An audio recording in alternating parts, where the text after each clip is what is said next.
Yes, sir. Oh yeah, I don't know what happened to maybe because the title change. Right. Look like he got a Who was that walking in there? Was that Luka. That was Luca? Yep. Mm-hmm. Yeah, you probably need to adjust.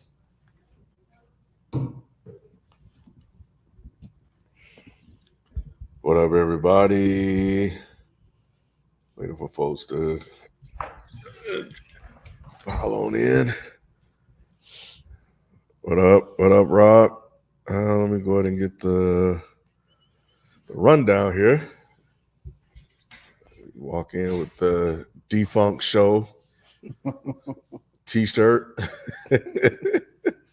That's vintage. It is vintage, yeah.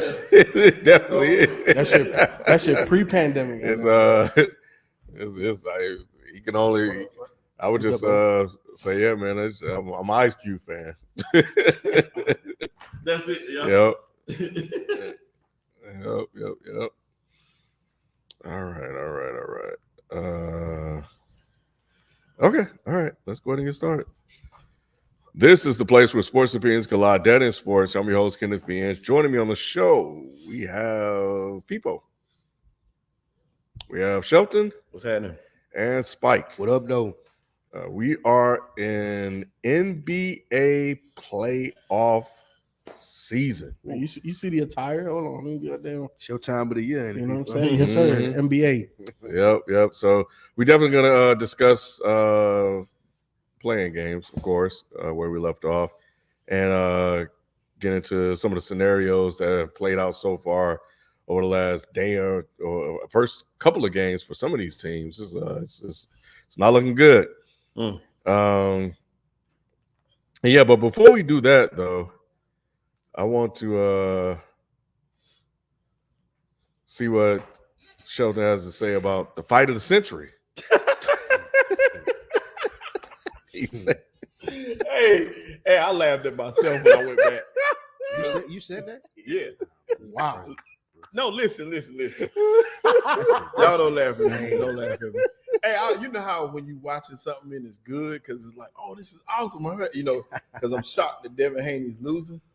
So I just like, let me record something real quick and just say something. So I was just doing something. And I kept saying, why they keep saying the 100 years? Like, why they keep saying that?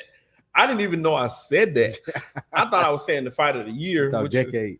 Yeah, I said, you know, I was like, I didn't say none of that.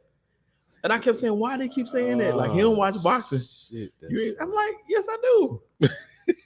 Fight of the century. He said fight of the I was sorry. And then I went back and looked at it. I was like, whoa, this is what I put out there. And I don't even drink.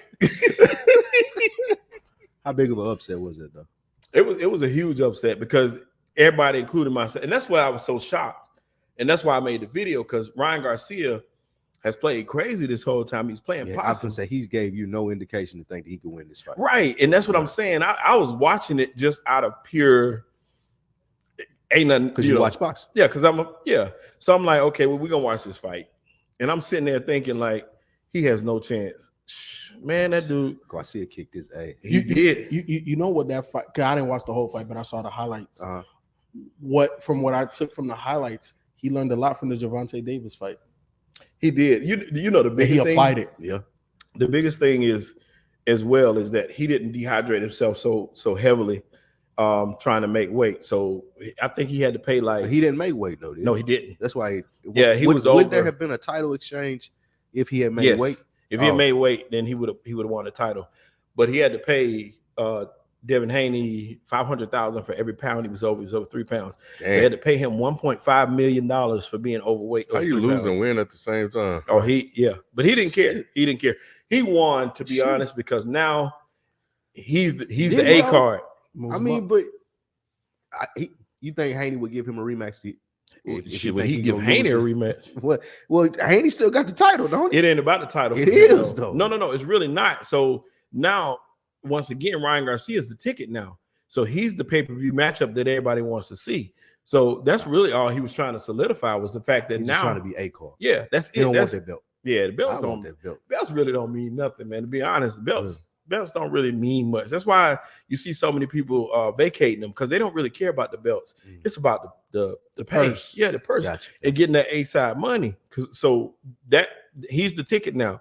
So that's what he was after. People gonna pay pay-per-view to watch this dude act a fool and come fight. And he was drinking beers. They say he drank a beer every day during training. He was drinking a beer on the scale as he was coming in overweight. That's disrespectful. Yeah, he been talking this like Bro, what he we been thought was crazy wild. talk. He been tripping. Yeah, he been wild. So to get out there in the fight like that and that left hook, it was just crazy. It was crazy to see. And when he knocked him down, I jumped up and and I saw what's funny is I've been watching a lot of stuff around it. People are saying like y'all shouldn't be surprised. He's not what he was made up to be. And I kind of agree with that, because that Lomachenko fight kind of exposed him a little bit. He could have lost that fight. But still, you don't expect to see him look like that. Just like we didn't expect to see Errol Spence look the way he looked on the canvas. You don't see those guys get knocked around like that. So to see that happen, and the crazy part is he was still up on most of the cards most of the way through that fight. So that's why I said it was such a good fight, because technically he was winning. Haney was winning. Yeah, on a lot of the cards until those last two knockdowns in I think the 11th and 12th round. I think it was. But it was a good fight. I mean, overall, it was a really good fight. He caught Ryan Garcia a couple times. So I was like, okay, so they throwing some blow. It was action packed. You couldn't walk away. It wasn't no dull rounds. It was. But it was not the fight. Hey, look, I take it back. I was wrong. It was not the fight of the century. I was like, why they keep saying? Because I read the comments, because I was trying to see if it loaded, and I started looking. I was like, why they keep saying I said that? I didn't say that, because I don't watch stuff back. But I went back and watched what I said. Like, let me see what I said. I was like, I was tripping. Well, 8,000 people agree with you. They do. I said, God, sloppy play. We have the Minnesota Phoenix game on right now. Really sloppy play He was hurt from Minnesota. Missing layups, turning the ball over, just not really in sync. But they're in the game. They only died by 1 point with as poorly as they played. So we'll see how this goes. And it looks like Indiana and Milwaukee are in a close one too. Man, Gobert, you got to. But Ken, these missed shots it's not like they're open and they're missing. That's what makes it sloppy. Like the matchups are very interesting with Cat guarding D-Book and Rudy Gobert guarding KD. KD attacked him a couple of times, and just the length of Gobert has affected the shot around the rim. But that's why I say, man, like coaching is very interesting during the playoffs and very integral, because I would have never did that. But sometimes in the heat of the battle, you're like, hey, we're gonna go to this matchup and we see how it plays out. Yeah, I was saying where it was like two players carrying the Wolves the whole first half. I was listening to it on the way in. Trade him. Look at that. He was in foul trouble. Yeah, and he's just coming back off injury, which I agree is time for him to go, but at the same time, not for this game, not for what he's doing here. No. This just adds onto the list. Right. He had 3 fouls early. Yeah, Conley and McDaniels, I think, are having good games in the first half. So Rudy Gobert was like 5 for 5. Oh yeah. Rudy Gobert. I think he has like 14, so he was integral. So I mean, it definitely kept them around, and in this game, because Anthony only had 5 points at half, but he hasn't forced anything. No, he hasn't forced anything. Yeah. Ant-Man was the guy in that first game.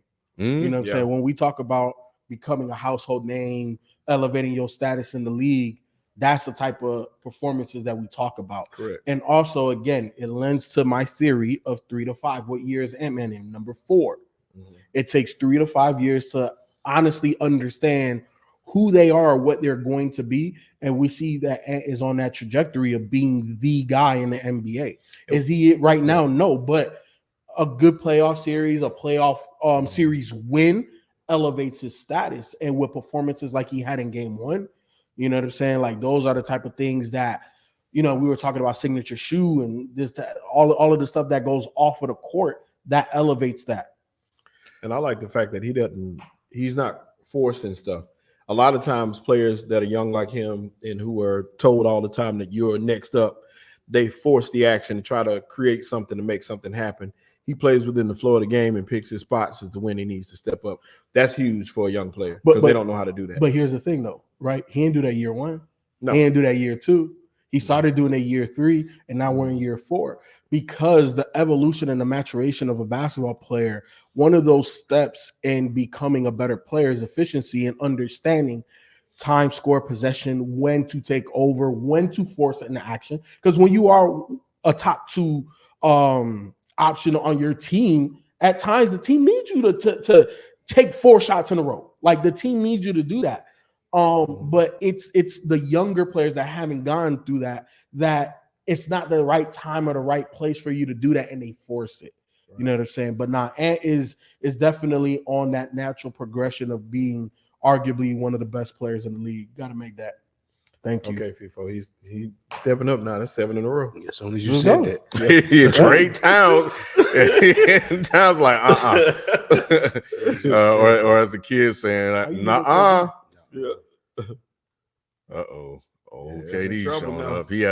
He was aggressive in the first half. D Book been struggling this whole series too. But he had a good first half. Him and KD. His shooting from the field was better. He was scoring more free throws.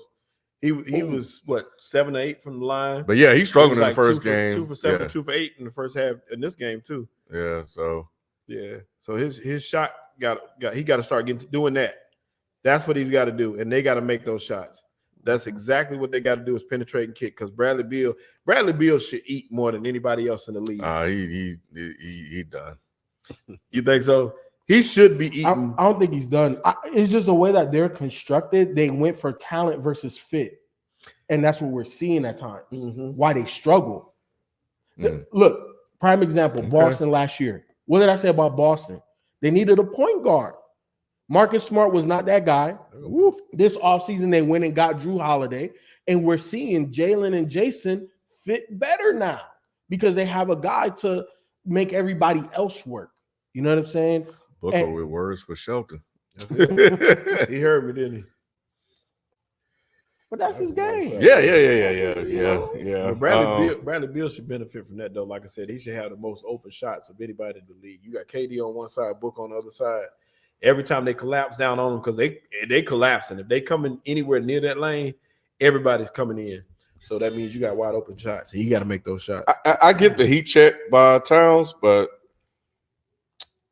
come on, man. Mm-hmm. Like that's only good if it go in. Right. Slow down. All right. Well, anyway, NBA play-in reactions. In the East, the 76ers secured the 7th seed and the Heat the 8th. Any takeaways from the losing teams in the play-ins? We got the Hawks and the Bulls. Now, here's what I would say about the Bulls. DeRozan ain't worth the damn. I know, right? And he talking about, I'm coming back. Yeah, because there are no expectations. You can just come back there and just pity-potty around, hit your numbers. Right. Make the play in, not make the playoffs, and keep moving along. That's not the reason why. You know the reason why? What? The Bulls can offer him the most money. The Bulls cheap though. Like they can offer him the most money, but like Ken said, the expectations aren't. They're like, think about it. New York, LA are the 2 other biggest markets. They the 3rd biggest market in the NBA, and they act like they in Toronto.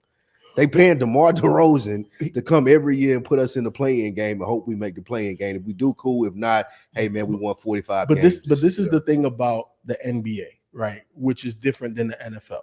In the NFL, we just saw Stephon Diggs get traded to the Texans for what? We saw all of these high-profile players get traded and moved around, and we're talking about like a tier 1 wide receiver traded for a 3rd round pick, 4th round pick. What the fuck is that? In the NBA, that's high value in the NFL. A 3rd round, 4th for Stephon Diggs. Get the fuck out of here. For Stephon Diggs, come on, FIFO. You know that. Look at the receivers going in the 1st round this year. But Stephon Diggs is proven. I know he's a tier 1 wide receiver. You got Riddick getting traded for 2025 3rd-round pick, 4th-round pick. He's sorry. He's play for the 10 Eagles. sacks a year. But what round did you say? 4th-round pick. 4th-round pick. But that's what I'm saying. That's 2 years that's from a now. high value commodity. No. 3rd, 4th-round pick. Don't be right wing Lou right now, bro. Don't fucking try to politically talk your way through that shit. Hell no. That shit. Okay, back to the basketball point. No. I'm gonna tie it in. It's an unknown commodity, right? But in the NBA, when you make moves, the numbers have to be within 10 to I think 20%. Yeah, they got to right. Like the value has to be there. So for Chicago, number one, they have a couple of big contracts. They have Vucevic, they have DeMar DeRozan. And Lonzo Ball still under contract. It's not a huge contract. It's a fairly decent contract by NBA standards. But how do the Bulls get better?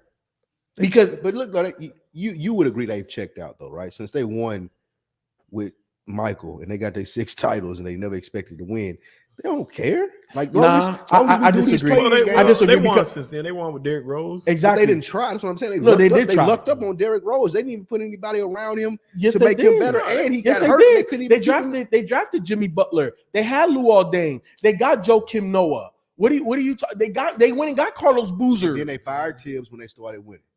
No, they fired Tibbs after the Derrick Rose injury. After successful seasons, though, they weren't trying to win. They were trying to win. They had a window. They had a window where they were going against that Miami Big Three. What are you talking about? I'm not saying that they didn't, but I'm not saying that they were trying to either. Y'all are acting like they put forth an effort to win. Yes, they put all the chips on the table. That's why they go out and get people like DeMar DeRozan. We're talking 15 years apart. They know what they're going to have to pay him. They know that he ain't going to complain about not having people around Stick him. to football, and they know that they're going to be a 7th or 8th seed every year. That's what they know. They ain't trying to. They're not trying to do what Golden State does and bust the luxury cap open. They ain't trying to do what the Knicks have done and open up salary cap room next year so they can get a high price free agent. The Bulls not doing any of that. They're gonna sign DeMar DeRozan. They're gonna draft whoever they draft, like a Kobe White, and get good players. And they're gonna be in the playing game for the foreseeable future. Because the NBA is harder to turn around a franchise in 1 year. That's the reason why the NFL has such a high viewership. Because you could be, and I'm just talking the NFC South, you could be literally the last team and win the division next year with 1 or 2 moves. The NBA don't work like that. So where do the Bulls go from here? If you giving me the GM cap and say, hey, FIFO, I'm gonna do what they did in Philly. I'm gonna trade all that shit. Give me fucking draft picks. Give me draft picks, because what I need financial flexibility and I need young talent. Look, and I know I'm jumping over here, but it ties into what we're talking about. Established NBA players are already hitting up Wemby talking about, I want to team up in San Antonio. Why? Because he is a young commodity with extreme talent. That's the only way you're going to attract other talent, is by having talent. And DeMar is talent, but DeMar is talent for a championship team that needs a kick in the butt to get over the hump, right? Like, to me, I'd rather have DeMar right now than Andrew Wiggins. You know what I'm saying? To me, DeMar ain't saying much though. I feel you, but what I'm saying is DeMar is more valuable to a Golden State than he is to Chicago. Or another team we'll get to. I ask you if he's a good fit for you. What about you, Shuffle? Any thoughts on the Bulls? Or just like, all right. They're in that no man's land, like the Hawks were a few years ago. Remember the Hawks were in that where they would always Josh Smith, Joe Johnson, that Al Horford. So most times I don't agree with Jeff Teague gutting rosters and going with younger talent, but in this case you can, and a city like Chicago can attract top free agents if they want them. So I would try to get rid of some of those guys and let them go and bring in younger talent, and then try to attract a couple big name free agents to kind of anchor yourself with that's not named DeMar DeRozan. What would you do with the Hawks then? What would you do with the Hawks? Pretty much the same. The Hawks are in the same position they were in a couple. Who are you getting rid of? Trae Young is gone. And Young is gone. And DeJounte. DeJounte? I don't think I would get rid of DeJounte. I think I would keep him. But Trae Young is gone. Trae Young is gone. Why would you keep DeJounte Murray? Because you got to keep. He's a solid point guard. He's good at what he does. They both are the same thing. You only need one of them, and out of the two of them, he's the healthier option. And he's not as much of a liability as Trae Young on defense. The only reason why, and I'm talking from DeJounte's perspective, not the Hawks' perspective. From the Hawks' perspective, your take makes 100% sense. If I'm DeJounte, I don't want to be the lone guy because you know what? I'm not making the all pros. I'm not helping myself by being in this situation. Even though I'm gonna get all the shots, I'm gonna, you know what I'm saying? But DeJounte's not that type of player. DeJounte, even if you give him 20 shots a game, he's not gonna average 25. He's not that guy. You know what I'm saying? So if I'm DeJounte, I don't want to be in that situation. So that's the reason why I'm saying I would trade him. So you get rid of Trae too? I get rid of everybody. Except Jalen. He's still on a rookie deal and he has a lot of upside. But yeah, he does. He does. That's who I'm building around. Is Trae re-up, right? Yeah, he had to. He had to have. Okay. Because he's past his 5th year. Okay. So I don't know contract details, but he had to have. Yeah. But I do say right. he's gone. I don't think Trae Young will be a Hawk next year. I think they need to just get rid of DeJounte Murray. I feel like they were better without him. They were. I agree with that. Yeah. But the only reason I say you get rid of Trae at this point is because when you look at the two of them, which one is going to be healthier? Like which one is going to be on the court more and give you more on the court? Who gives you more in return?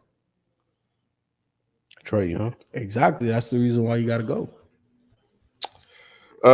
In the West, the Lakers got the 7th seed and the Pelicans got the 8th seed.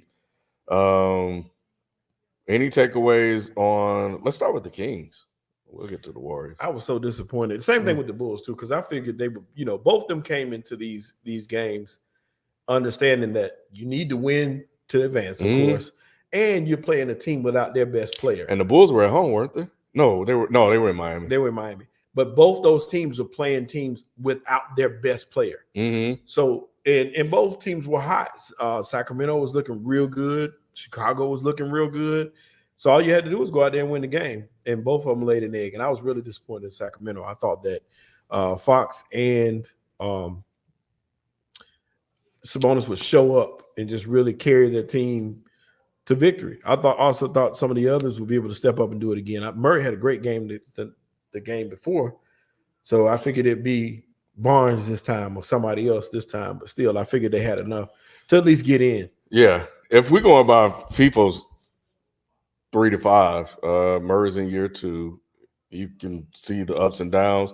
I think, if anything, what that showed me is that he is definitely going to what you said in terms of when they beat the Warriors, a key piece that they need, moving forward. And they continue to get him involved, develop him. And here you go. Here you go. Bro, the league might be in trouble, bro. KD ain't got no answer. He old now, though. I feel that, old but now, he's bro. still It's KD. unfair. Then his commercial come on right after. That's It's good unfair. part. But yeah, so household name.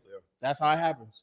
Yeah, so Keegan is a piece. If he can be that third guy, next to Sabonis. Of course, they didn't have Malik Monk and Hooter, so they didn't have all their guys either. But they were missing Zion, and they just got whopped like that. It just I don't know. It was disappointing to watch them play like that. Any thoughts on the Kings? I think they'll be okay. I don't know if Mike Brown is the answer as far as coach. Maybe they need somebody that can help them utilize Fox and Sabonis more offensively. I think Sabonis is just raw talent. It ain't really coaching or positioning or sets to help him get his points. So maybe someone other than Mike Brown were there who was focused only on defense, they would be better in the regular season and not be in the playoff. That would be my only feedback as far as the Kings. But I think it speaks to also how good the Pelicans are, even without Zion. Like Zion is just like a cherry on top. Ingram and like Bones and like the rest of the people on their team, like the Pelicans are legit. If they could depend on Zion like for 74 games, 75 games, I'd say they top 4, top 5 in the West. 100%. I don't disagree with that take, but I disagree with Mike Brown. I think the issue with the Kings, in my opinion, is Sabonis. And not saying that he's a bad player. What I need him to become is more aggressive offensively, because the type of player he is, he's in the arena of Draymond Green, where he's an ultimate facilitator. Dribble handoffs. He could push the break. He's a decision maker on the court. De'Aaron Fox is utilized the best way.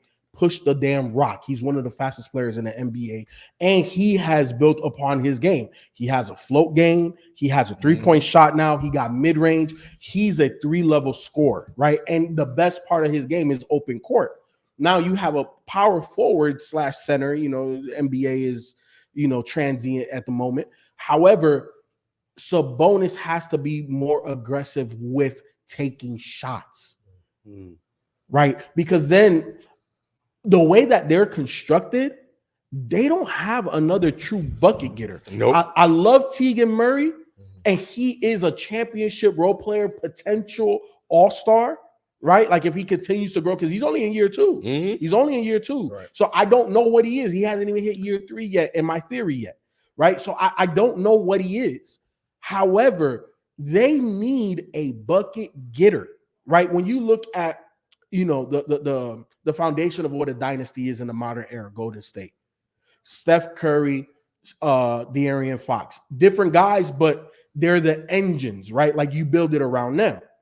Sabonis, Draymond. Who is their Clay? Who's the guy that's going to go off for 30, 40? Who is a bucket getter, huh? Keegan was maybe the guy. We don't know yet. We don't know yet because he's too young. Yeah. He's too young. He still has to figure out what he is. Monk is the bucket getter. Monk. Yeah, no, he is. Was. But Monk reminds me of what Barbosa was to those early Golden State teams, where it's like off the bench, bucket getter, 100%. That's it. Yeah. But not like the core bucket getter.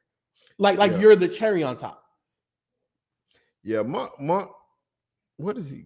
14, 15 points a game, something like that. But he starts the fourth quarter, so he's the engine that pushes them in the fourth, and he closes the second quarter. So and he'll stay out there sometimes in that fourth. So Monk is that guy for them down the stretch. Normally that they go to, even more so than Fox. No, so that's 100%. Why he was losing him was important. But once again, without Zion, because Brandon Ingram is a shell of himself right now. I don't know what's going on. He had a good game against them though. He still has not like what. But he didn't have a good game against. Yeah, in the first, a good game 1. No, he didn't have a good game 1. He did have a decent game, and then CJ McCollum is not that either right now. So what I'm saying is they were primed for picking. You especially off a 40-point game with Zion playing by himself.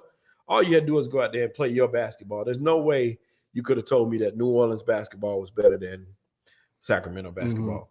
Even records to the side, just as far as pure play and what we saw from Sacramento last year, this year, and going forward, I felt like they were going to be fine. Just didn't get the effort that they needed to get it done. Shelton, I don't disagree 100% with your take in terms of what Malik Monk means to the Kings, but to me, he's Bobby Jackson.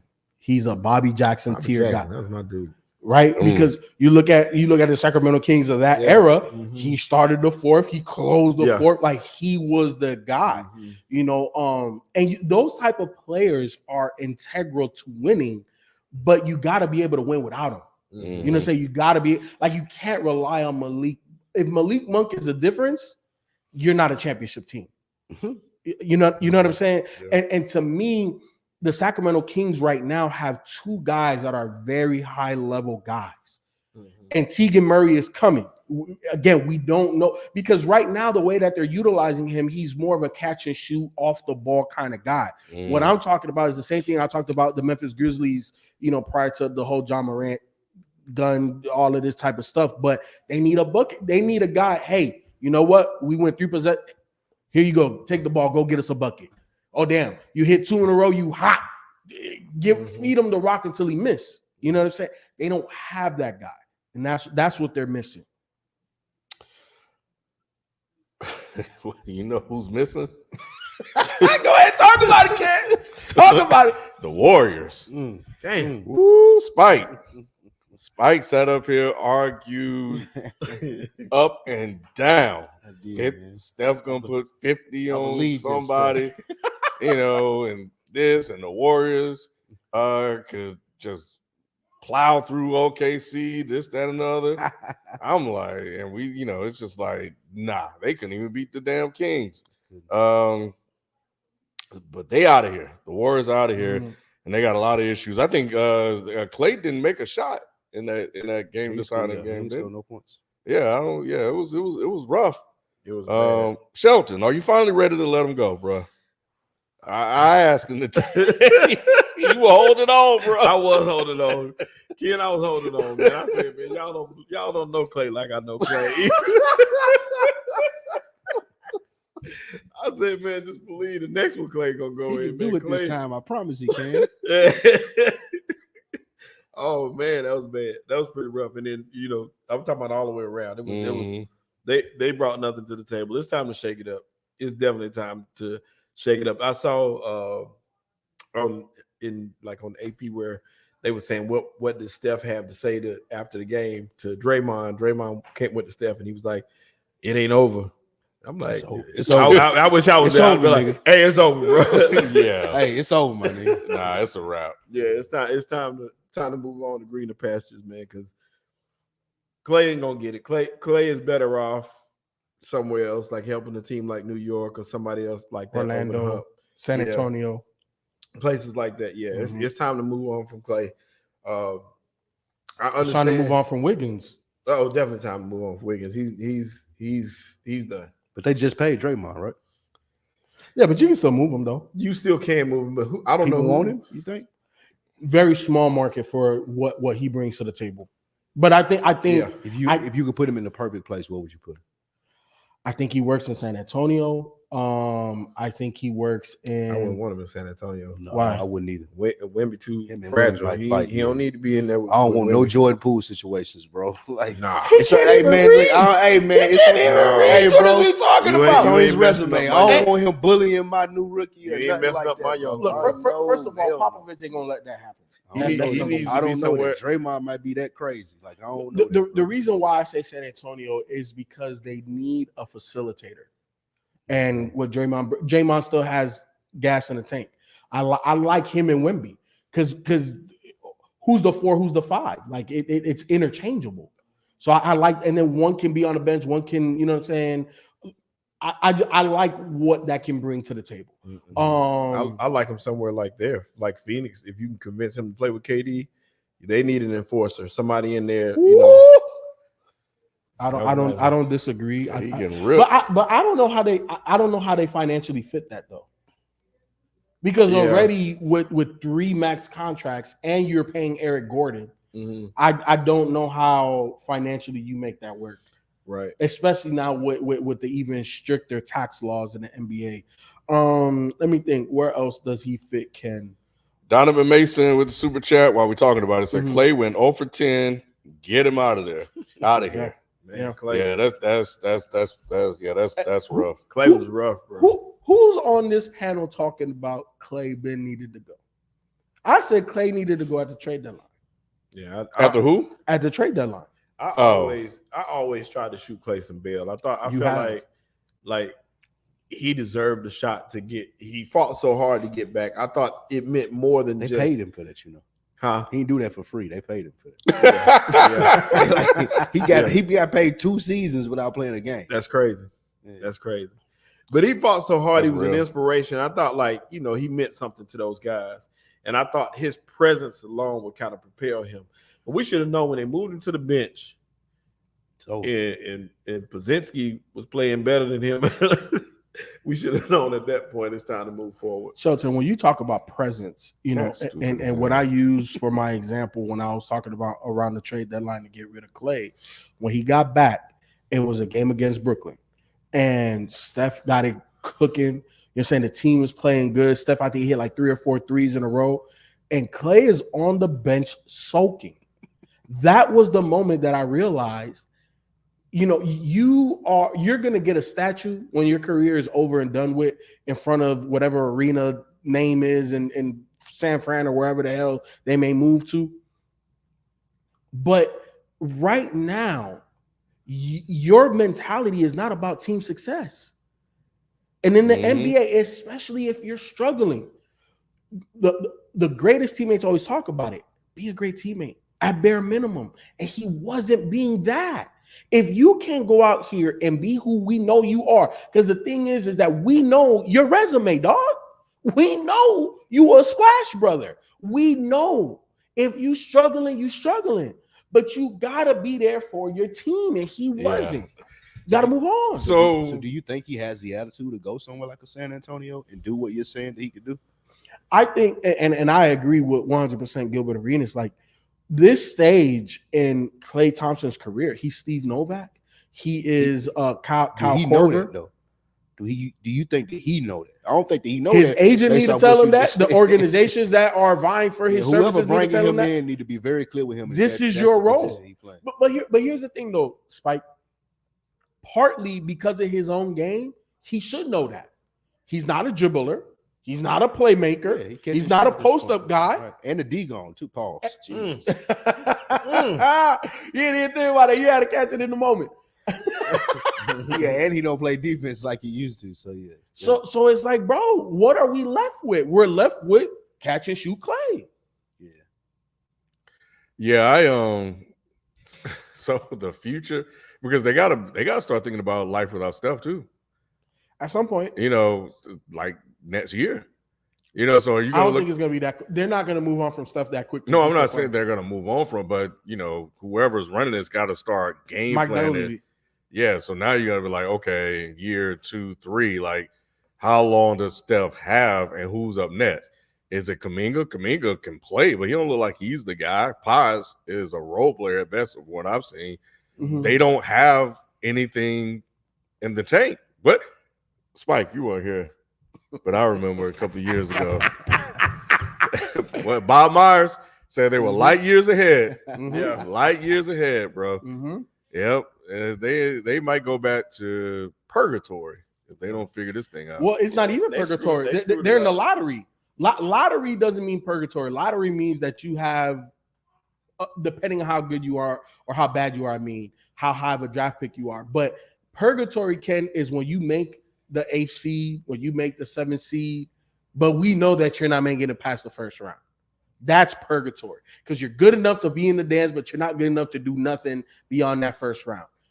The Golden State Warriors are not even in purgatory. They are in the lottery. Damn. So here's the thing. I don't disagree that they got to start thinking, what does this look like without Steph Curry? Because Kuminga on a championship team, if he continues to max his ability and, everything that he has, he could be the second or third best player on a championship team. We know he's not the best guy on the championship team. We know that. That's just not who he is. But you may need to look at trading Steph while Steph still has value. FIFA like to trade, man. FIFA like to trade. That is insane, FIFA. Look, you're asking me to be the general manager. Right. The general manager's job is to put the organization in the best position. Let me ask y'all why not? Because he was just a Finals MVP, and Steph ain't. It's not like Steph has had a dramatic fall off. It ain't like we're looking at Klay, right? It's like if we're in the front office, we can say this is what we have in someone who was a former superstar. So you're gonna wait till Steph gets to Klay status though. But it ain't like he John Paxson now. But you're gonna wait till Steph gets to Klay status. I'm gonna let him retire as a Warrior. Yes. You could do what they did with Matt Ryan, bring him back for a 1-day contract and retire. What you talking about? Man, come on. He's the best shooter ever. Okay, that's fine. Shooting will always be valuable in the NBA. So y'all telling me for what he's done and how he's putting the Warriors on the map, I'm going to trade him now, even though he'll always be an asset to my team, not only from a legacy, standpoint, Spike, but on the court, he can always shoot the ball. Spike, you know what I'm doing? I'm calling every NBA team, be like, hey, you willing to give up 3 or 4 first round picks? Y'all would never get another superstar. Shit. Y'all would never get another superstar. Okay. So you telling me hold on. If you're not keeping Steph Curry, bro, who else you gonna convince? Who else you gonna convince? It's not about convincing, it's about picking. Value, bro. It's not about convincing, it's about picking. Your favorite GM in OKC, what's his name? Lord. What's his name? Scott, OKC. Yeah. White boy. No. Damn, man. We don't need to know. Sam Presti. Sam Presti drafted 3 MVPs, let them all go somehow or another, and they're the number 1 seed, and they still got first round picks. So Spike, in the NBA, That's Spike. Oklahoma City, bro. Spike. They had one of the best players Spike. in the league. He didn't even get considered for MVP. Spike. You know what I'm He saying? did Like, get No, considered he's for a MVP. finalist. What are you talking about? third. He's He the is third the dude MVP. But- behind Joker and Luka, who in bigger markets. And That's what because I'm they're saying. white. That's That's a whole why. other conversation. Yeah. We're talking I'll about address re-up. that later. No, Spike, we're talking about re-ing up. Yes. We're talking about re-ing up. Yeah. Right. You have to get younger considerably and fast. That doesn't include trading Steph Curry. Yes, It it does. does. Man. Yes, it The- does. Y'all are- The Look- job responsibility of a general manager is to put the Look organization at what happened. first. Look at what happened to LA with Kobe. Mm-hmm. They got Stuck. LeBron had to come save that franchise. They were nothing. But do you know what would happen? Like What would happen? those people would turn on them so fast. No, you they get rid of them. wouldn't. Why? Why No, they would wouldn't. you trade away Steph Curry? They Why? wouldn't. Did Portland turn a blind eye, or did they turn on Dame Lillard? He got a Dame. standing up. That's Bro, that's Wait, different, man. That ain't But he got a nothing to do with standing Steph. off. He got Oh, wait, four hold on. championships, Hold man. on. So you That's mean two that? different Wait, people. hold on. That's two different hold on. situations. You couldn't trade LeBron. Let's Right. Yes, you could. No, you No. can't. Let's talk if. Let's talk They if. should have. Nick ain't here, and you got a drink. I don't know what's in that drink, but let's talk about if and fifths, right? You're telling me that if you trade Steph Curry and get 4 first-round picks for Don't Steph nobody Curry, care about First of no all, picks, bro. No, Picks no is one not cares, proven. man. You Them people have put a paid lot of season emphasis ticket on- prices today, to see right Steph. now. They want to see Steph. They don't wanna give see a fuck nobody about the in dude college. from North Carolina. who's gonna Nobody. get drafted at the end of the third They round. don't want to see man. nobody in college. They don't Picks care. do not be FIFO. All right, This we'll is see not how they. the Why they We'll win? see game. we'll see how they like when they losing, and it's on. They're winning 10, 15 games when they could have But- traded somebody and be winning Name, again. name me Ken. 4 college players that you draft.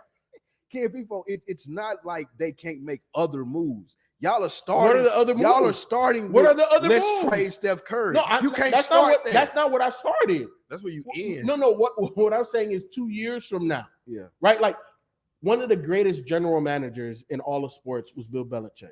What was a philosophy of his? Get rid of people 2 or 3 years early because they still have value. You said he was one of the greatest I general was gonna managers say, now. boy, Well, not now. we get to I'm look saying, at it. everybody has Hey, a fall off. as we step back and get to look at that general manager, Yeah. shit, we see that it wasn't. He had one Everybody, of the worst rosters in the league for the last 3 years. everybody has a fall off, but at his height, he was making the right moves. And all I'm saying is this: is that, like to Ken's point, you have to start looking at reality in the face. And at some point, Steph is no longer going to be a Warrior. At some point, When he retires. To stay where you Mhm. are on the Bill Belichick thing, there were some players that he did make the right decision on. There were also some players that went on to continue to excel in what they were There's doing. only one. Who? Tom Brady. No, it was Who? Tom Brady. It was my man that went to the Raiders and played D tackle. I can't think of his name right now. It was Lloyd Oh, you Malloy. talking about from Miami, the U. He went to play. He played D tackle for the Raiders. Mhm. You know what I'm talking about, though. Mhm. But I'm just saying there were other players that went to go be successful after Belichick made that But for decision how on long? them. Maybe a couple of years. But what I'm saying is the Patriots never recovered. We got to see them and how that played out and how terrible those rosters turned out to be versus just keeping the players that I'm comfortable and have been winning with and that know my franchise. Okay, and that's football. And there are some nuances and a little differences. So Fair. I'll give you credit Fair. for making your point. But my point in a direct comparison to OKC that drafted 3 MVP. Do you understand that there's not franchises that have had 3 MVPs? The whole Sam Presti drafted 3 of them and now traded for one and has a potential other one. Mhm. Who? Chet. No, you got it. He talking about his Hey man, Ken, he was third in blocks. SGA. Ken, he was third in blocks as a Talking about rookie. ooh, so was Gobert. Gobert is a great shot As blocker. a rookie? No, I'm just We're saying talking- Gobert we're is talking- great in shot blocking, but he ain't worth shit. Can He you was, sit back that on was what, hey, what did Minnesota give up to give him? Richard Seymour. That's Foolishly. Richard C. But it's playing off now. Them boys is what?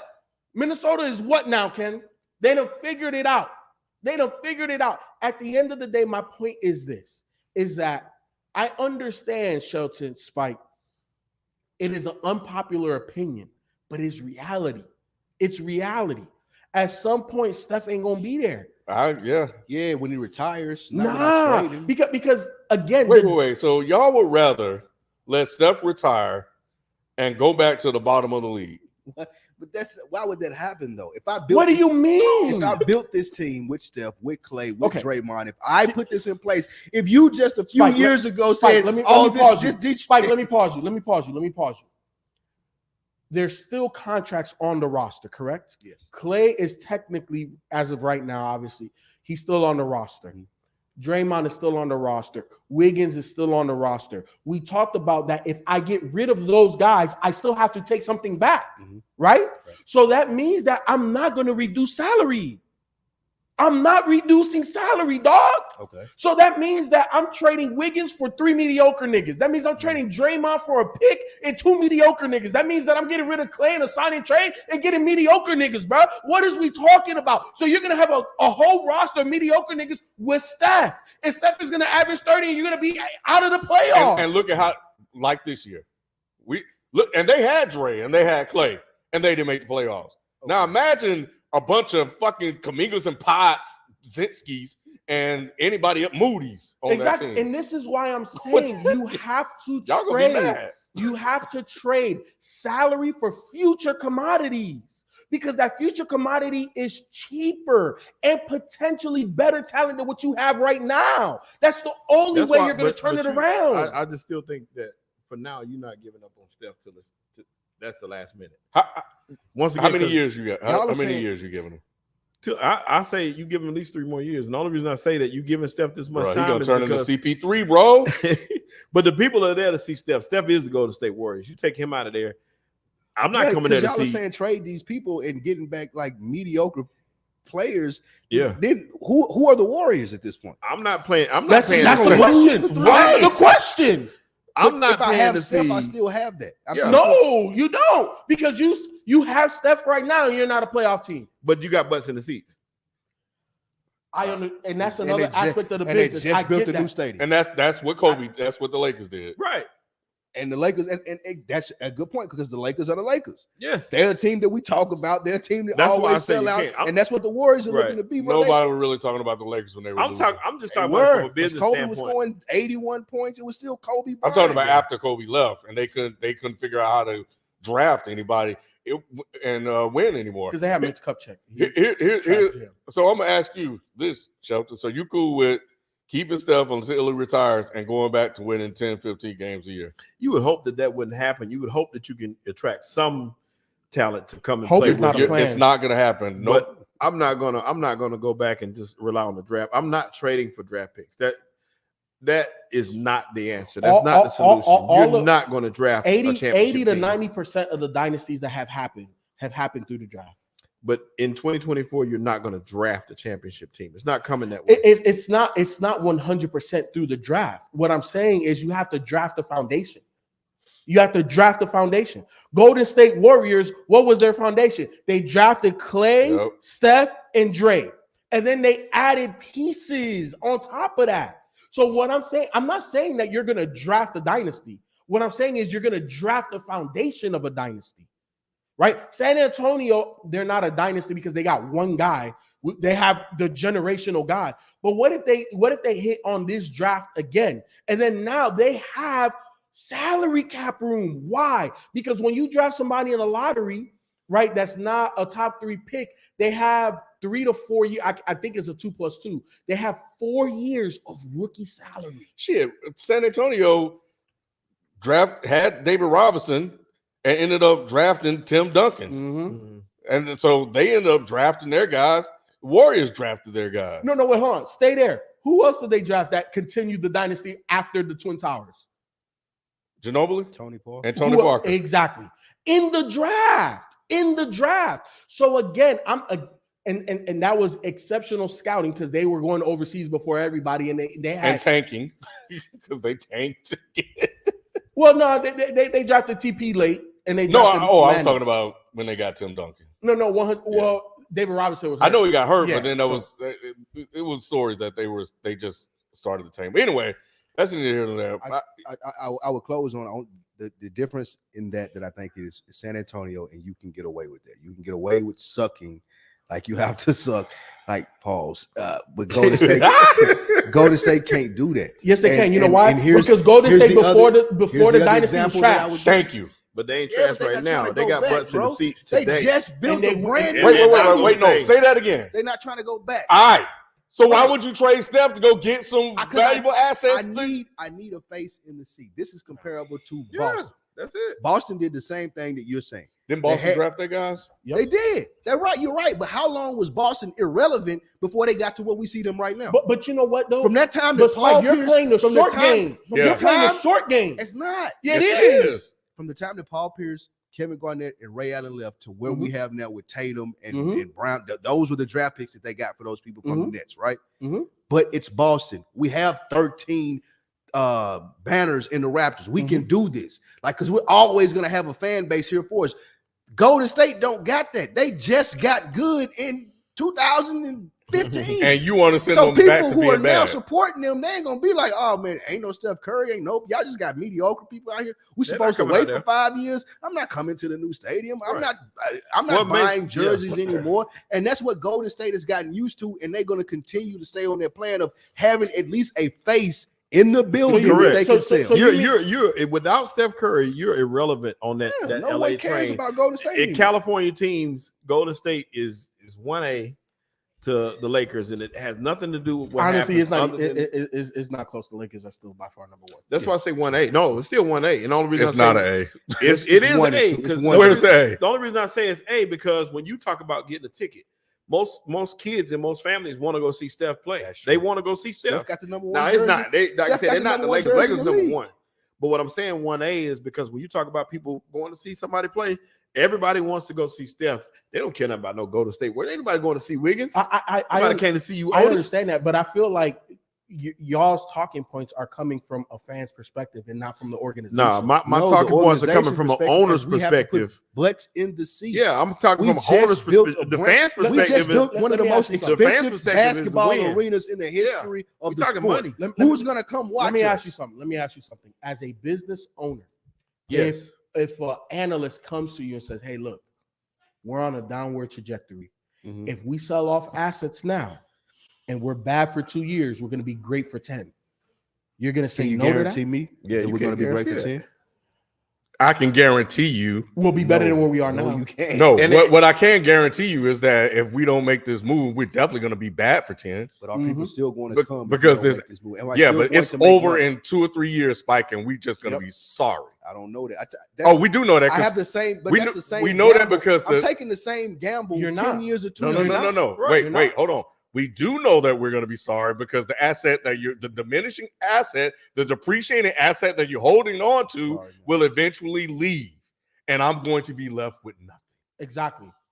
Because think about look at it like this. Look at it like this. If you trade Steph and get 4 first-round picks, right? And let's say that team that Well, that's not going to happen, though. what do you mean, nigga? They got that for Gobert. Who would do that? There's a lot of teams that would do that, bro. You still Steph talking is about still- them picks. They're not doing that, Nobody man. doing that. We not talking about Picks, who- assets, so, it's okay. just whatever. Let me modify this then. If there was an unbelievable take to come back from Steph, yes, I would do it. But it would have to be unbelievable. It can't be. It starts at 4. It can't be just a regular deal. It starts at 4 first-round picks. I don't even That's think- where it starts. I don't think that's possible. Oh. What do you mean it's not possible? It's very possible. Because I don't know a team that would give 4 first-round picks. to Steph right Shit. now. He's most valuable to the place that he's at. Like I'm not. Ain't no team in the league where I'm going to be like, I'm going to give you 4 first-round picks for Steph. Like I'm not. Like who would do that? Cat trying to be a playmaker is funny. Yeah. Hey, Um, if I'm Miami, I'm doing that. You plug in Steph in Miami. We're talking Eastern Conference. Going for the kill shot. Yes, sir. We're talking about. Let me see. Who else? Who else has that type of draft? If I'm New York, I'm getting rid of Brunson and all of them. Oh my! Big shot. Stop it. Ooh, Steph in New York. Woo. Now, y'all seen what Brunson been doing? Nothing. Have you seen what? So you're saying you rather hold on to Brunson than get Steph? I'm not. If I'm New York and I know that I have to add extra stuff to it, I'm just keeping Brunson. I'm not. Ain't nobody wanting to go there to play in New York for Brunson. Here's all I'm saying. I'm not overpaying for Steph Curry at this point in his career. Shit. There's no. I don't see any franchise in the NBA. The only people that are going to overpay is Warriors fans. Is Warriors. They the only people that's going to overpay for him because they already got the established fan base for him. Yeah, that's right. Well, let's get to the actual playoffs. Right now, Minnesota with 6 minutes left, they're up 96-81. They just basically clamped down on Phoenix. They were struggling to get shots. I think they are the number one defensive team in the NBA. Mm-hmm. Yes, sir. So it showed up.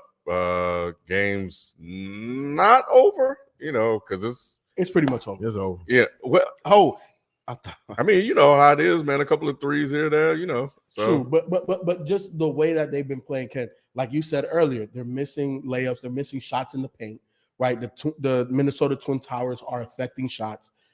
My guy Ant-Man is out here looking like the face of the league right now. And we see that KD, the big three in Phoenix, are not playing, they're playing with zero confidence right now. They don't know what to do to turn the tide. Yeah. And you know another thing too, why chemistry is so important is because you can see we've seen it all year, right? And I know that all three of them haven't played, but when they do play, they're still like, oh, I don't want to step on his toes. I don't want to do, you know what I'm saying? Like they're not all the way comfortable. Number one, it's fit. Number two, is chemistry. Yeah, Bill is worthless to that team. But let's take a look at Oh, that was on the wrong one here. The New York Knicks are up 2-0 on Philly. Bing bong. Mm-hmm. And, it hasn't been pretty. Embiid did something stupid. Fortunately, he was able to come back. And then the last game was mired in controversy. Basically, they got the game stolen away from them. They did. 2 missed calls against Maxey. Mm-hmm. And also I read the article, they missed timeouts as well. So it was an ugly situation. But the fact of the matter is, home cooking. Yeah, Philly had 2 leads. They had a 13-point lead in game 1. And how big did the lead get in game 2? Oh man, they Did led they have for a big most of the lead? game. I can't remember what was up 6 with like a minute left, right? Okay. Yeah. The first time New York took a lead was like late in the third. Okay, yeah, I didn't get a chance to watch that one. So they've been controlling the game. But yeah, I guess that's what I think. I think the refs basically give the game. But what about you guys? Did the refs give the Knicks the win, or did Philly choke it away? I think Philly choked it away. That's what home court ain't over, bro. Home court advantage used to mean something in the NBA playoffs, at least when I grew up. So this is just like reminiscent of that. Like I wouldn't expect them to get. I would expect them to get those calls, the Knicks I'm speaking of, in the playoffs. This is how it goes.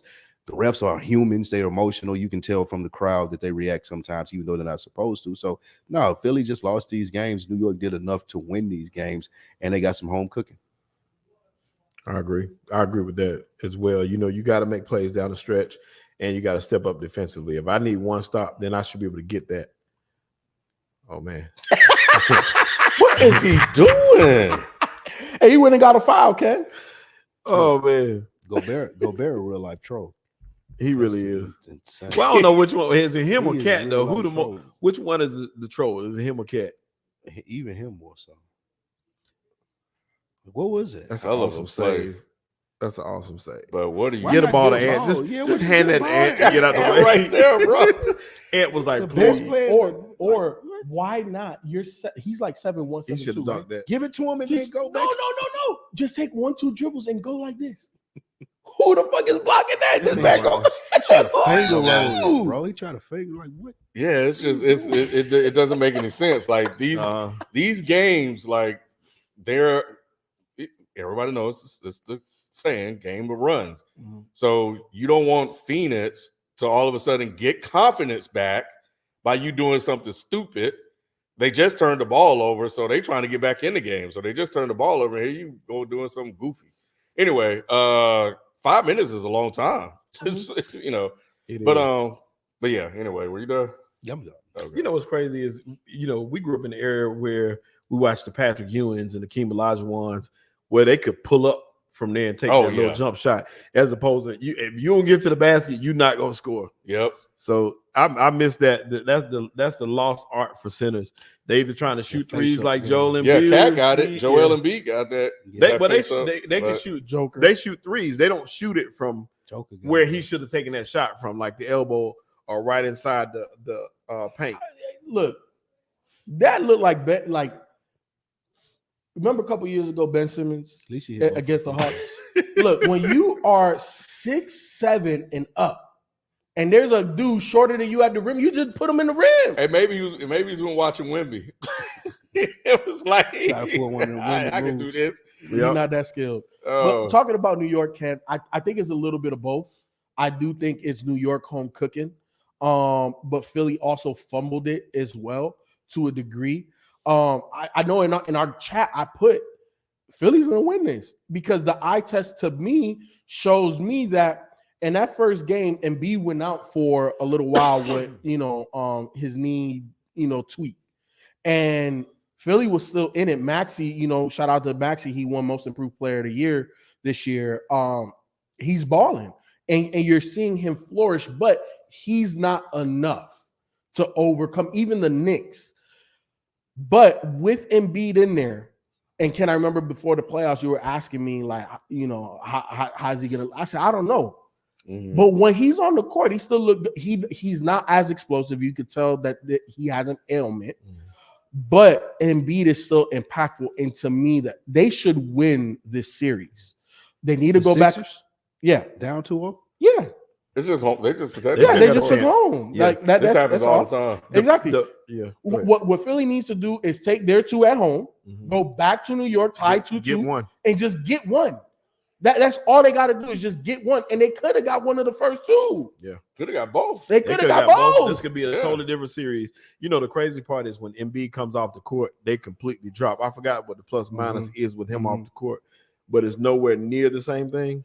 So that's the problem is you don't have anything outside of it. Embiid has to be on the floor.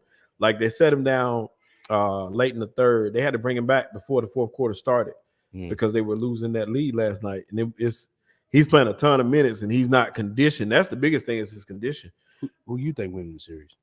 Winning this series? Yeah. At this point, it should be New York. But I still think I agree with FIFO. I think Philly got a chance to win this thing. I don't think the Knicks winning another game. Damn, I'm not going that I far. think it's gonna be 4-2. I'm not going that That far. is crazy. You think it's gonna be what 7? The Knicks in 7? I think, yeah. I mean, excuse me. You said the Sixers in 6 or 7. Bro, I think the Knicks winning this in 5 games. You tripping? Knicks, Well, the Knicks will win this in 5. It'll be interesting to see the Nick Nurse effect because have we seen it yet? No. We talked a lot about We've seen a little bit. but getting over the hump. I'm talking about I think the Nick Nurse that effect, sort of thing. I think the Nick Nurse effect is what kept them in the game. It's not winning the game though. It's not not winning a winning, series. and that's not why getting I past think the second round. That's why I think the Knicks will be winning in 5. I think we've seen the equivalent of what the Nick Nurse effect is going to be with an injured Embiid. Now, if he was healthy, it would be completely different. Right. I would be looking at Philly in a completely different way. But since he's limited, I think at best he's 70%. I think the Knicks in 5. It's only so much the Nick Nurse can do. Brunson they've been doing a good job on Brunson. That may be Nick Nurse, but True. Everything else And around I don't think that's going to last. it can't. Yeah, Like, that's Brunson is too good.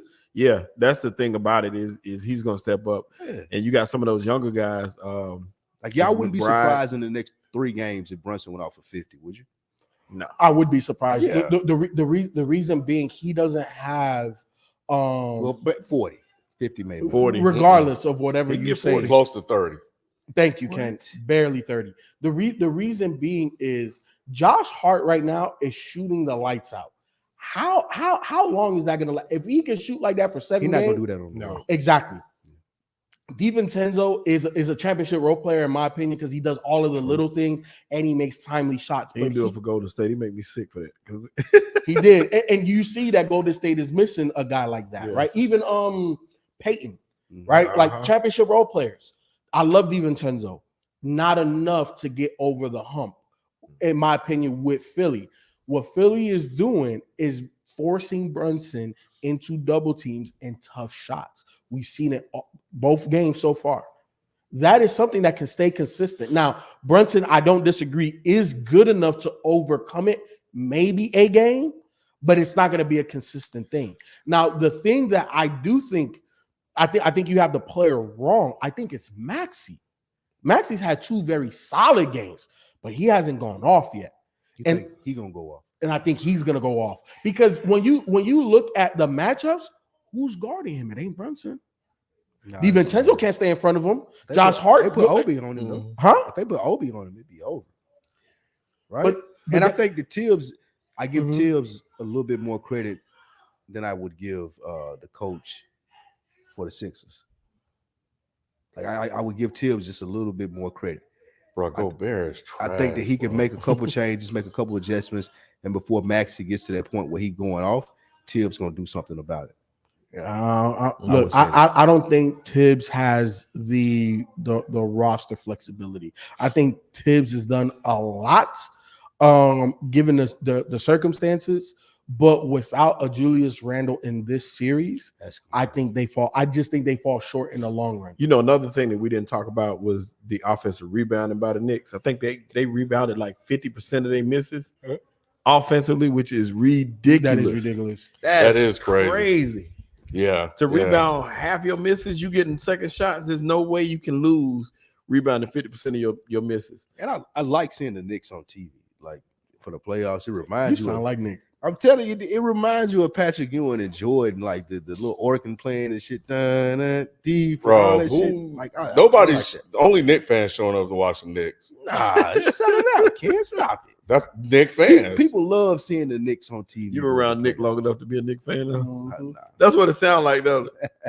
I just remember Jordan kicking their ass in the 90s. My always been on TV. My thing is, well, I guess maybe we'll see how the series play out, and then I can discuss Nick Nurse. But yeah, let's jump to the other series that was impacted by refs.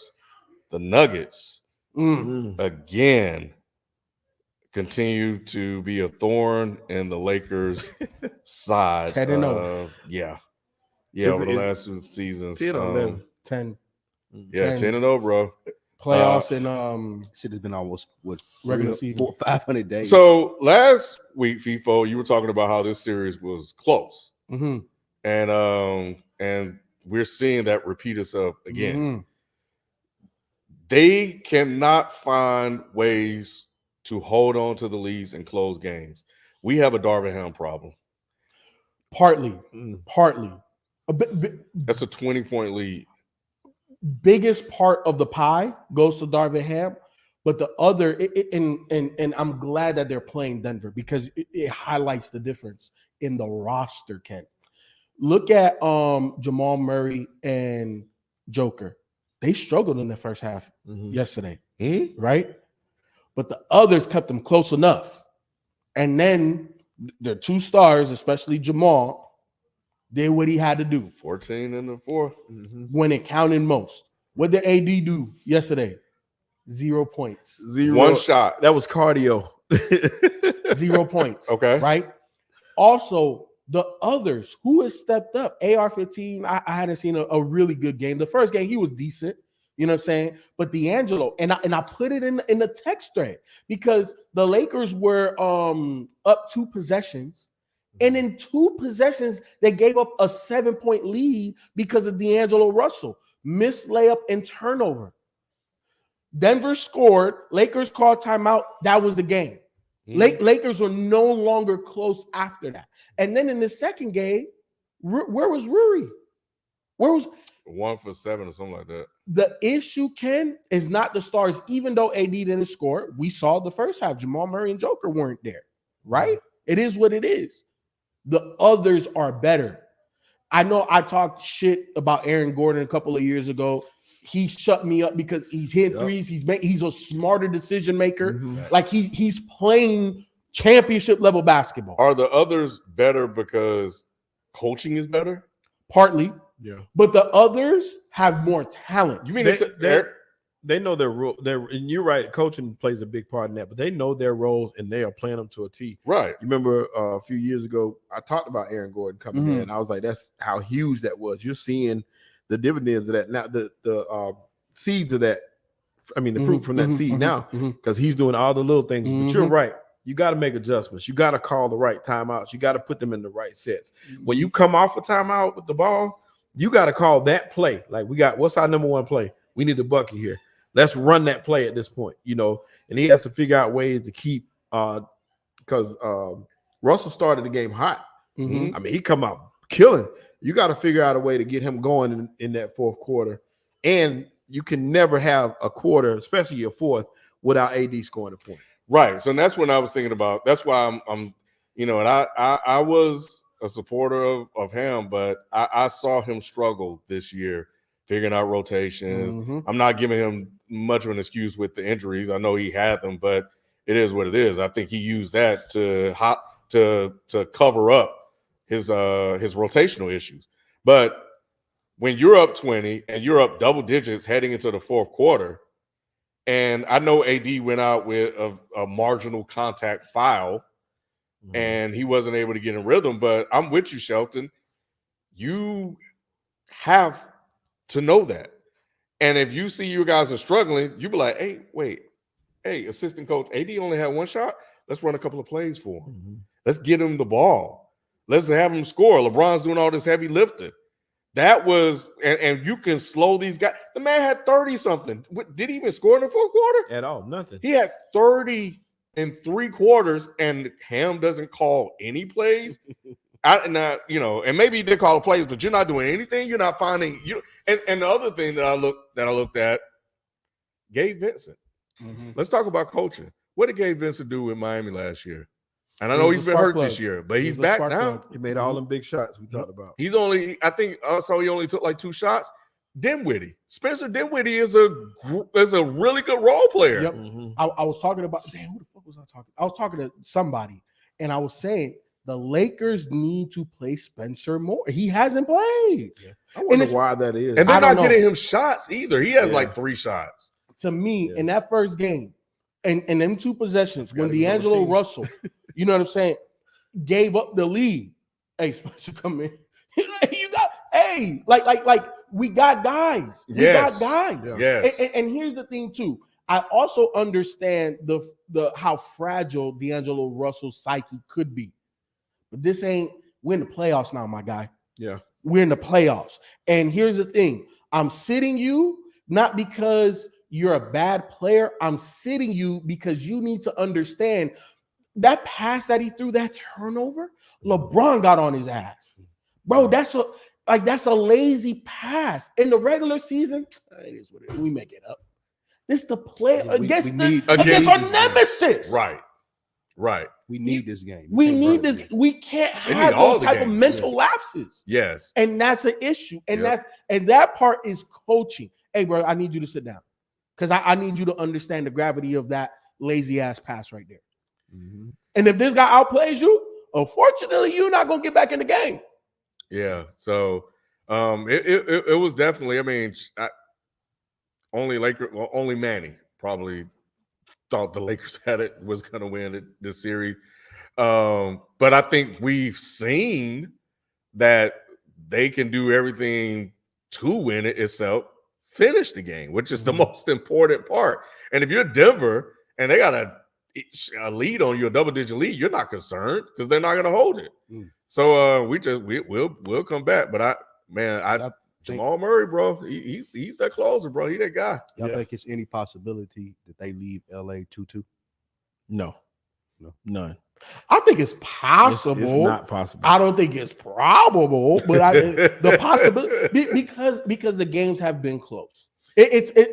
Denver has blown out the majority of the playoff opponents that they've played against, except for the Lakers. The Lakers are right there. They're within 5 points almost every single. I think there's only one game that they lost by double digits. It's just like a couple of possessions here, a couple of possessions there. Yeah, they win, but I don't know, Spike. I don't know. I don't think so at all. I think the Nuggets turn up their focus on the road. A lot of teams play better on the road in the playoffs because they focus better. And I think Denver's one of those teams that'll come locked and loaded and ready to go. And the Lakers ain't gonna get out to a 20-point lead again. That's not gonna happen. This is where the biggest piece of the pie comes in, Ken. Mike Malone is gonna outcoach Darvin Ham. Mm-hmm. We're getting close games, and we're talking about 2 to 3 possession games. Mm-hmm. Those 2 to 3 possessions, I'm giving the credit to Mike Malone over Darvin Ham. Yep. So yeah, man. So they can get swept. Yeah. The Lakers can get swept. I mean, a lot of people were saying gentleman sweep. 10. You ever beat them in 10 straight? Now, if they get one spike, they get one. They just need to figure out, just crack the code, bro. Let me just get over the hump. I get this one, and then who knows what can happen. You have to have the confidence that you could beat the team, but you also have to look and be like, these are the material things that we have to do. Yes. But right now, I haven't seen it. I have no confidence in them, and I think that when you want to talk about potential teams that could have taken out OKC, the Lakers, Lakers, but the defending champs, Denver, this was a tough draw for them. Yeah. So this was probably the toughest draw. Mm-hmm. But hey, you beat them. Then we talking championship. If the Lakers beat Denver, we're talking the Lakers winning a championship. Yeah, you beat them. You got a shot. Kawhi's back. He's playing this game? Yes, he is. He's back. Interesting. First game since April 3rd or something like April? No. Was it March? No, for March. Out of 14 March playoff games, he played in 2. That's crazy. And this nigga made the USA team. It's crazy. I'll wait until this series over. But I was the only one out of 14. I was the only one. Yeah, you were. You've been saying it for a long time. That's crazy. But not only that, I took offense when people said Kawhi was better than LeBron. Don't fall for the banana in the tailpipe. You ain't been saying it for a long this time. shit is crazy. But all right, what else? Let's see what else. I need you tonight. Ooh, good cut, good pass. All right, so let's see what we got. Looking at the timer. Kyrie not playing? He should be out there. He is right there. I'm tripping. Outside of the ones that we've talked about, any other of these do you think will be a best series matchup? We have Milwaukee and Indiana. Nah, and Indiana's getting outclassed. Well, they're winning now, 90-83. About to be 1-1, FIFA. That's cool, but 90-83. Yeah, they're getting a outclassed. little box right there. It's so bad they don't even put that on regular TV. Yeah, so Milwaukee should come. They're on True TV. Yeah. They say Dame had 20 at halftime, but yeah. How do you score 35 in the first half and 0 in the second half? When you're on the betting apps. The what? When you on the bet, he hanging with Jonathan Porter. All right, so no for Indiana, Milwaukee. What about this series? My boys, they won. They took out Dallas. I think they went 1-0. I think this one goes 7. I don't know if it goes 7. Here's the thing. I was big on Dallas. I said that Dallas was going to win this series, but after seeing that first game and how the They're definitely not going 7. It's just a jaw. And how you can say that about Devin Haney, and how they are sloppy at the beginning of this one. I don't know if Dallas has enough to push this Clippers team 7. Because here's the thing. I've always said it. James Harden in the playoffs is not that guy. Paul George is not that guy. In that first game, James Harden looked like Houston James Harden.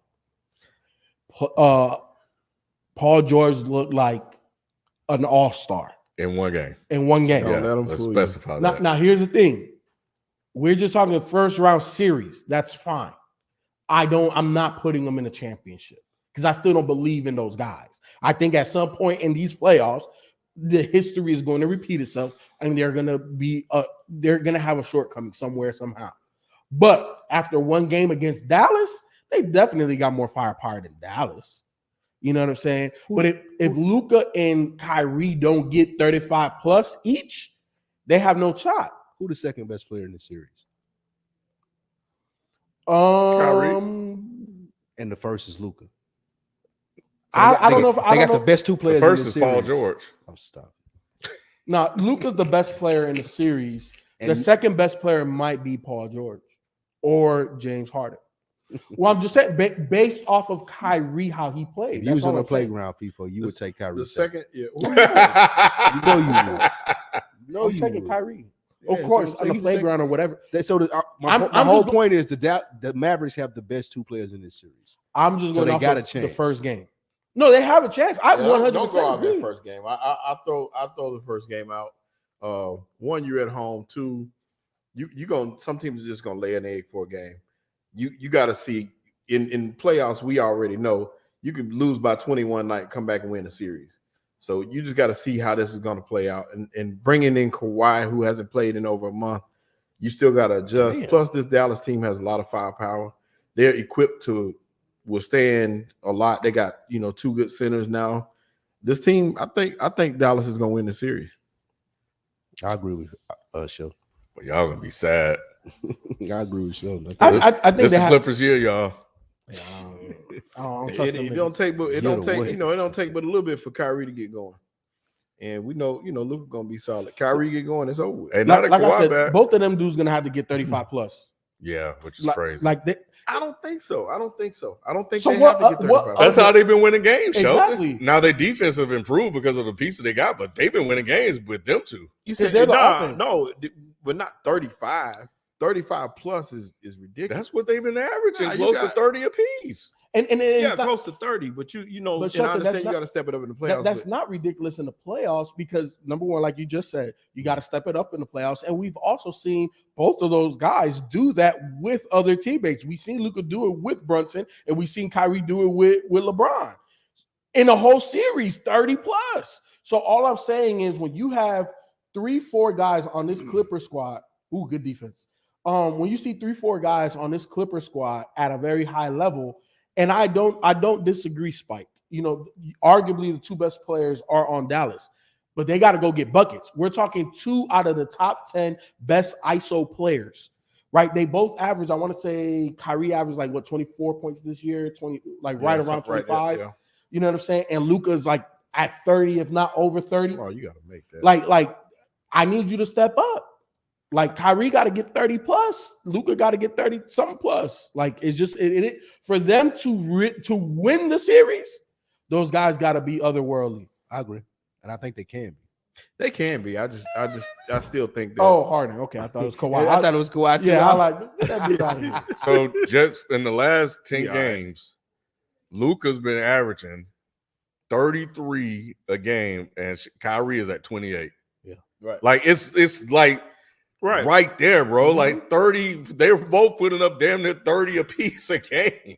Yeah, And sometimes they both be having 30 a game. It's man, these dudes have been going insane. I saw today where who scored? It's 2 teammates that average. I forgot who it was that averaged 27 a game this year. Booker and Probably them KD. 27? I don't think Book was over 25. I think Booker and KD. Let me see right now. So what about, let's see, what other series we got that we this don't nigga shot care 11 about? threes. Who? The James one that we Harden. don't care about Oh. is Orlando, Cleveland. Yeah, the Cavs up 2-0. Yeah, Booker and KD. Mhm. There's only 2 other pairs of teammates that average 27 a game, and that was Kobe and Shaq one Oh, I know year. the other one. Grant Hill and Jerry Stackhouse. Mm-mm. It was Elgin Baylor and Jerry West. You said over 25 or 27? 27 a game. Okay. Any thoughts on the Magic Cavs Nope. series?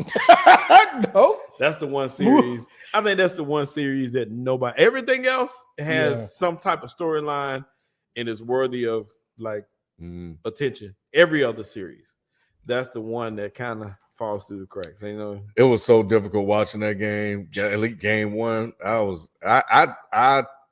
turned it off right around the 4th quarter.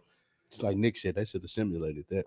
Yeah, because I really wanted to see what Banchero does. But he ain't even It don't interested matter. enough to watch. It, Like, he and- good, but and, it's and I mean not- that with all yeah. due respect. He can average 50. It don't fucking matter. We know basketball fan, real basketball fans, not fair weather guy. We know he's legit. Yeah. Like That nigga is that's why I'm watching. he's legit. But look at the roster. I right know, now. but I just want to see But that's why I say with no disrespect, it don't matter. It don't matter Did he show you anything that you didn't already know. that he's young and in the playoffs for the first time. All right, well, Celtics Heat. That don't matter either because Jimmy not there. Jimmy's their antagonist, Mm-hmm. and without Jimmy there, it ain't the same. Yeah, It's not the same, bro. It's not the same. They got you. So, Yeah. Who you got winning this series, B? This series? Yep. You got Clippers winning? How many games? Yeah. 6. Oh man. how he called a foul before he landed? I give it to you. Who won the last game? Minnesota Clip. Mhm. Oh, no. by like 15 or Yeah, 17, something like that. Yeah, they kicked their ass. Double teaming him at first. It don't matter. Ant-Man is that guy. He's that guy. He's the best shooter. Mhm. in the league. Yep. Best two guard in the league, huh, Yep. B? Dang. Best shooter in the league. Because he played both sides. Yep. He lock up. Mm-hmm. That always gives you the edge. Mm-hmm. If you play on both sides, that's when you get the edge. 100%. That's it. All right, y'all. All right. Yeah, he by his standards had a terrible game. 3 of 12 from the field, 15 points, 8 assists, 5. Yeah, 3. Yeah. That guy you were talking about earlier, Jaden McDaniels, he went off. He was killing. That's why he kept shooting like that. Yeah, he went off. He Yeah, had he a had good game. They set Cat down in the 4th and let him close it out. Yeah, because Cat was doing dumb shit. Ooh, good look. But you know, in the playoffs, you gotta have that. Yeah, You gotta those win games. from role players. Yeah. You need those guys to get you a game or two. Like I didn't expect him to have 30 or 28. Right. Luka's struggling. I think that 3 did it, Ken. That 3, he shot that 3 and they set him down. He didn't see the floor no more after that. So nothing for the Celtics Heat because Jimmy's out. Yeah. Would it be a disappointment if they didn't sweep the Heat? Yes. Yeah. It definitely. Yeah. It should be 4-0. Yeah. It should be 4-0. Mhm. Did you hear about the story between Tyler Hero and Jimmy Butler on the team bus? I heard about that. Like they got into it. They got into it. So What did Jimmy say? because I think Tyler Hero shot like 6 out of 25 or some shit like that, like some crazy. and Tyler swung on Jimmy, and he was like, "Oh, you 6 out of 29 now, huh?" Oh wow. Yeah. So Still missed. so I wonder how true that is, though. I It must be true though, because Yeah. you With heard Jimmy, it and heard with, it. with his track record, it seems like oh Yeah. definitely Jimmy's talking shit to his own teammates, 100%. what are you doing, bro? You know, well, I think that's part of the mental. No. I'm saying if I'm Jimmy, that was Jimmy's word. Oh, yeah, What are you yeah. doing, bro. Yeah. That's what he did in Minnesota. That's what he's done Mhm. everywhere. Everywhere. He gonna Chicago, call you everywhere. out. And Mhm. Tyler Hero is of the same generation as Cat and the people who had a problem with him in Minnesota. So yeah, I can see Mhm. that. But I think when you play for the Heat Oh, Kyrie. in general, like this shit ain't sweet. Like nothing sweet about the Heat organization. Tyler Hero don't know that though. No, yeah, he do. I don't think He was drafted by Pat Riley. He was he don't know that. handpicked. If he swung on Jimmy Butler, he don't know that. Or maybe he just don't. No, give a I damn. put it Well, to you like he this. Maybe he's Well, one. he don't yeah. care. No, Maybe I he's put of that ilk. Which is even more. No, I put it to you like this. If he didn't swing, Jimmy wouldn't fuck with him. The Mm. fact that he swung is the reason why he is a Miami Heat. Maybe. You know what I'm saying? That's a good point. It's that mentality. Yeah. I don't know if You y'all ain't been finna talk watching. to me any kind of way. Exactly. Cat would have. Yeah, he would have went to Went and management. looked He out would've the went window. to- Exactly. Cat would've went to Exactly. He talking to me. Cat would've went and told him at the He's front of making the my bus. mental health. You know what I'm saying? I can't come to work tomorrow. Yeah, Exactly. that's a good point. That's And, great. and point. I don't know if y'all Great been point. watching all of these basketball players' podcasts, but Udonis has. I can't remember which podcast he's been on. I've just been seeing the clips and stuff. But he's been talking about the Heat mentality and how you got to be tough. You got to stand up for yourself. And sometimes some guys they can stand up for themselves, but there's always an enforcer. Obviously, UD was that enforcer when he played. Jimmy Butler and Bam Adebayo are the enforcers on that team, even against their own teammates. Nigga, you suck today. If it's true. If it's true, but Yeah. but given Jimmy's history, It's true. even if the details that they gave us are, I can't think of the damn word. I was going to use a big word and it just escaped my mind. Blown up out of proportion. Out of proportion, right? Even if the story is blown up out of proportion, that nigga talk shit to Tyler. We know that for a fact. Mhm. The level of disrespect, if Tyler swung or this, that, we don't know. But I know that Jimmy talked shit to him. He probably pulled a Rick Ross and called him white boy. He called him white I like boy. Tyler Hero though. He got it. Yeah, man. I do like too. Tyler. He's gotten better every year. Yep. Indiana now has a 188 lead. It was down to like 4. Giannis gonna play game What 3. does Dillon have? I haven't looked at the stats, but He played good in the first half. yeah, the last numbers wise. the last one I got, Pelican Thunder. Mhm. Any interest in this series? Yeah, because we're talking about the number 1 seed with OKC. Obviously, they're young, super young. It showed in game 1. Yeah, It did. I want to say they talked about that they're the youngest number 1 seed Yep. ever. You Yep. know what I'm saying? Like you said, Ken, it showed up in game 1. I am interested in this series, but I think without Zion, if McCollum and Ingram don't play at an all-star level, they're gonna lose. Yeah, McCullum played out of his mind, but I don't know if he got any more left for that because he's struggling in the last 2 games before He that. did. Mm-hmm. He did. And BI is not. I don't know what's going on. Something. He had a good playing game to get in, Mhm. but he struggled in game In the- 1. Yeah, he missed in the a lot first of 2. shots. Yeah. So can BI turn it around? Of course, all-star guy. So I expect 3 to 4 good games. He had 2 bad ones. Okay, he still got time to turn it around. CJ McCollum, on the downward of being an all-star caliber player. So he already had 1 good game. Can he give you another 1 or 2? We'll see. But if those 2 guys can turn it up, then I think that they can definitely push OKC to 6 or 7. I think OKC is the favorite. The thing I took away, and obviously it's not going to change the series today, but if I'm management and if I'm this player, Jose Alvarado, bro, you got to be able to consistently hit a corner 3. because we know why you're out there. You're out there to be a pest. You're out there to change tempo. You're out there to push the pace, but in half-court basketball playoff offense, the action is not towards you. You're going to get the ball on 2 or 3 swings. You gotta make teams pay to rotate off of you, and he's not doing that. I want to say in that second game, I counted 4 open threes that he should have made. We're talking 12 points, and nobody shoots 100%. So let's just say you hit 2 out of the 4. That's 6 points. Like, it is integral that Alvarado hits some timely open shots. You know what I'm saying? But again, that's not going to change. And he is who he is. But I'm just saying, moving forward, he got to get better at that. Sheldon, do you think that was the Pelicans' best shot? That was the game to get, game 1? No, I think that they can come back and play better in game 2. You're right. CJ McCollum did play well. Brandon Ingram didn't do anything. Mm-hmm. So he has to step up. You got, the pieces played well. Those guys, the others. Trey Murphy, yeah. Trey Murphy was balling out of his Yeah. mind. Jones and Herb Jones had a what's the couple of other key one? Who? moments. No, I was just saying Marshall. Herb It's Jones had a one couple of other key one. I moments. think it's Marshall. Naj Marshall, I can look and see because Valanciunas was 20 rebounds. 20 rebounds. Right. Mhm. So everybody stepped up, but you needed your key 2 to kind of carry the load, and you didn't get that.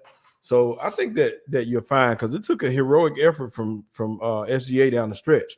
He had to take that game on, put him on his back to carry them to the edge. Now they were right there to win that game, so that lets me know that this is going to be a close series. Probably going to be the best series of all, as far as the tightness of it. If they can keep up and play like they capable of playing and keep the role play. Is Zion out the whole series? Yeah. He got a hamstring, so I'm pretty sure he's not playing. Having a Yeah. hamstring this late in the season is crazy. It is. It That's is crazy. I I would say if we could depend on, to answer your question, Ken, if you could just depend on Brandon Ingram a little bit more, then I would be a lot more comfortable with New Orleans in this series. But you just can't depend on him. You can't depend on him to come out and be that person that we saw in the play-in games, because you get the other person that we saw in game 1. If Brandon Ingram was more consistent, New Orleans could win this series. Yeah, Spike. Did you like seeing the real MVP? who should be the MVP, SGA. SGA take over and win that game down the He stretch. did a good 5 job. points. He did a good job. Yeah, man. If this was the 90s, he would have won MVP. He came through, bro. Yeah. It was looking shaky. He rescued them. He did. He really bailed out did. the coach that had that stupid ass challenge. Yeah. SGA is a beast. Yeah. So That game come on tonight. No, they tomorrow. tomorrow. game 2's tomorrow. Game 2. But I think that was the best shot. I think what New Orleans wanted to do was come out. Because they were so young and they had some experienced guys on there.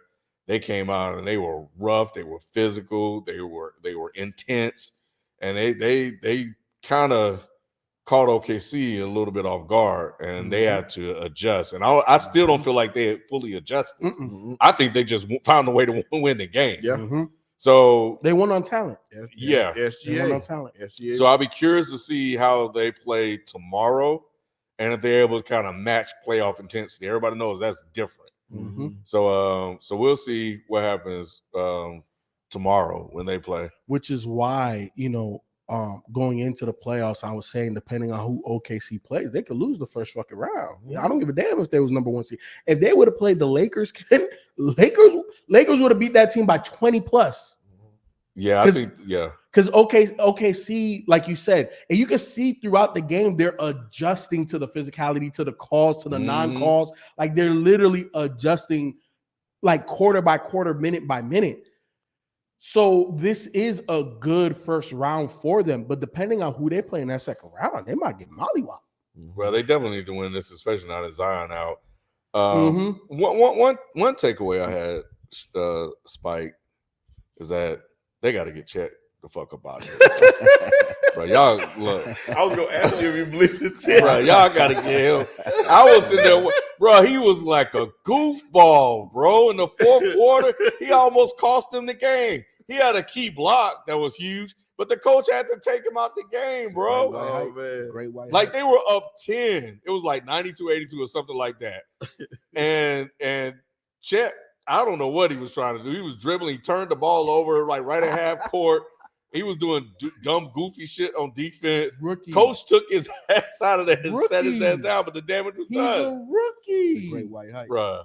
It's not about great white hype. It's being a rookie in your first playoff series ever. he had 15-11. He had a nice 3, but He's a rookie. He's gonna make them type of mistakes. Yeah, he's gonna go through some growing pains. It's gonna be tough. Hey, I saw a post where it was like powerful. It was like basketball players of yesterday, and it showed like Karl Malone and like you saw like Yeah, and now David, you got Siakam and then it showed lanky ass. it showed Wemby and Chet. Talking about, these your big men today, and they this big.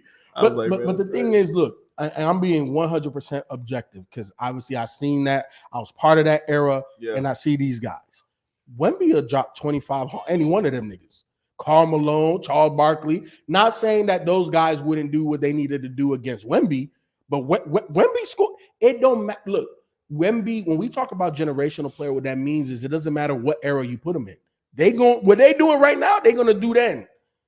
And Wemby would do what he's doing now then. It didn't matter if they were stronger. I bet. Can you move your feet out here? Do you understand when Wemby hit Carmelo with a sham god, he gonna trip over? But Chet, Carmelo ain't never seen no sham god. but Chet can't. No, Chet can't. That's all I'm saying. Chet can't do that. You're right. Yeah, Wemby Chet, can no. do that. Chet's not generation. Wemby the real deal. All the votes ought to be in by now. Anybody that was doubting this. Oh yeah, I no. don't know who doubted him. Who doubted Wemby? Well, I mean, people Nick? on the fence. Nick I was definitely was gonna say, I on don't the know fence. who People doubted Wemby. were calling Nick out about it, but it's official now. Yeah, Why did he should be Wemby? Rookie of the Year and Defensive Player of the Year. He's And had he one of don't the win best. Defensive Player of the Year, bro. He's No, had one of the that's best second not a halves of the question. He season, better man. win it. Last thing I got, and then we hit super chats. We had a trade. Zach Wilson has been sent to the Denver Broncos for a 6th-round pick. What was he number 2 overall? Number 3 overall? Mm-hmm. For a 6th? Broncos get Wilson and the Crazy. Jets 7th-round pick. So they got the Broncos got Zach Wilson and a 7th. And they had to give up a pick. Yeah. It's always like that. I wouldn't have gave him It's to shit. balance it out. You got I to. wouldn't have gave him shit. But is this the guy? He got look. They had I forgot who that guy that he tried to play Was the last Lynch- year. Lynch? The little white guy Yeah. quarterback that he sat Russell Wilson down, but who didn't do shit. Yeah. Mhm. But now he got Zack Wilson. Can he rehab Zack Wilson? He got a quarterback now. Does Here's the thing. No, Before Spike stop go, it. because he's I an know- offensive guy. Stop Go it, ahead. kid. let me go, Spike. So you can put the cherry on top because I already know how far you're gonna go with it. But it is what it is.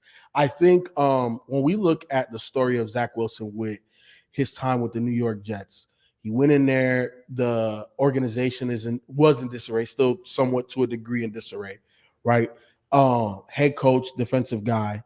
A lot of check boxes unchecked as to creating an incubation center for a young quarterback to mature, right? Who was the other quarterback in the room? It was Sam Darnold. He's just still trying to figure this shit out too. There was no mentor or no bridge player there for him to learn from. And we're not even talking like X's and O's. We're just talking from a mental preparation standpoint, right? And I'll give you a prime example. Remember his rookie year when I think they were up and then he lost the game. And in the press conference, he was like, "Yeah, no, it wasn't my fault. This, that, and the third." Oh yeah, I remember. Remember that? Mhm. Zero accountability.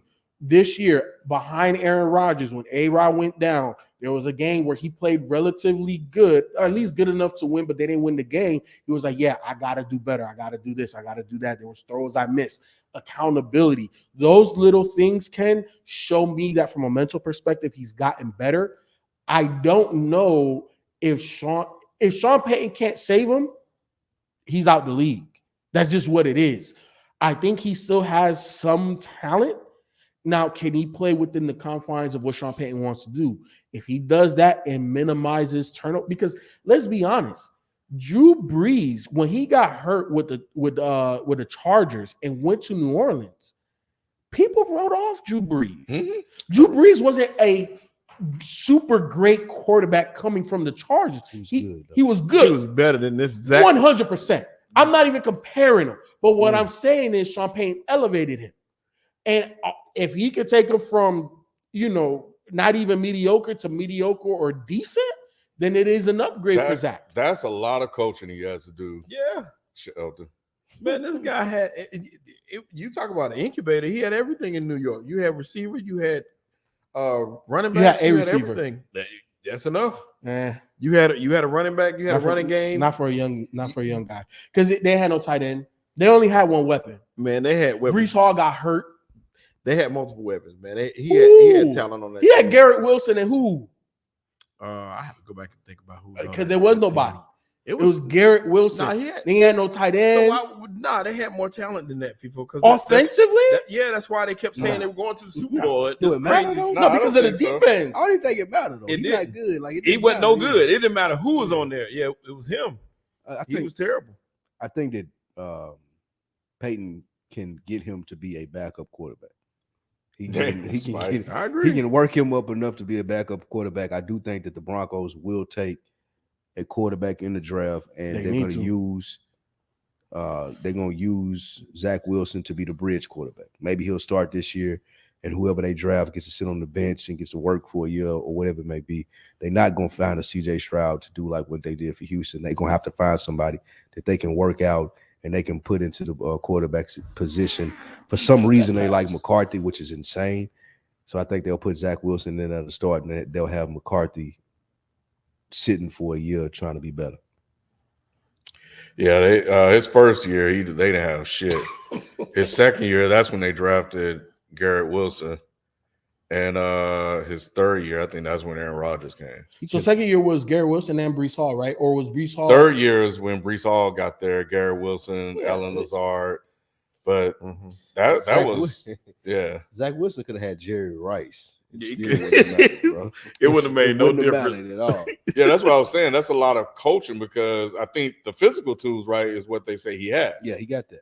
It's the mental part of I know how to make the reads and all this other stuff. So I think we've seen Sean Payton with someone with the physical tools with my man down in New Orleans that he drafted and he thought was going to be a starter. Taysom Hill, yeah. That was the reason. That was his whole appeal with him. He got the physical tools. He can run, he can jump, he can catch passes. He probably seen some similar in Zack Wilson and thinking that he could make him a serviceable quarterback for the next year and a half, 2 years as a placeholder and then a backup. It'd be bad. Ball hog, Luka Doncic. You're just a hater.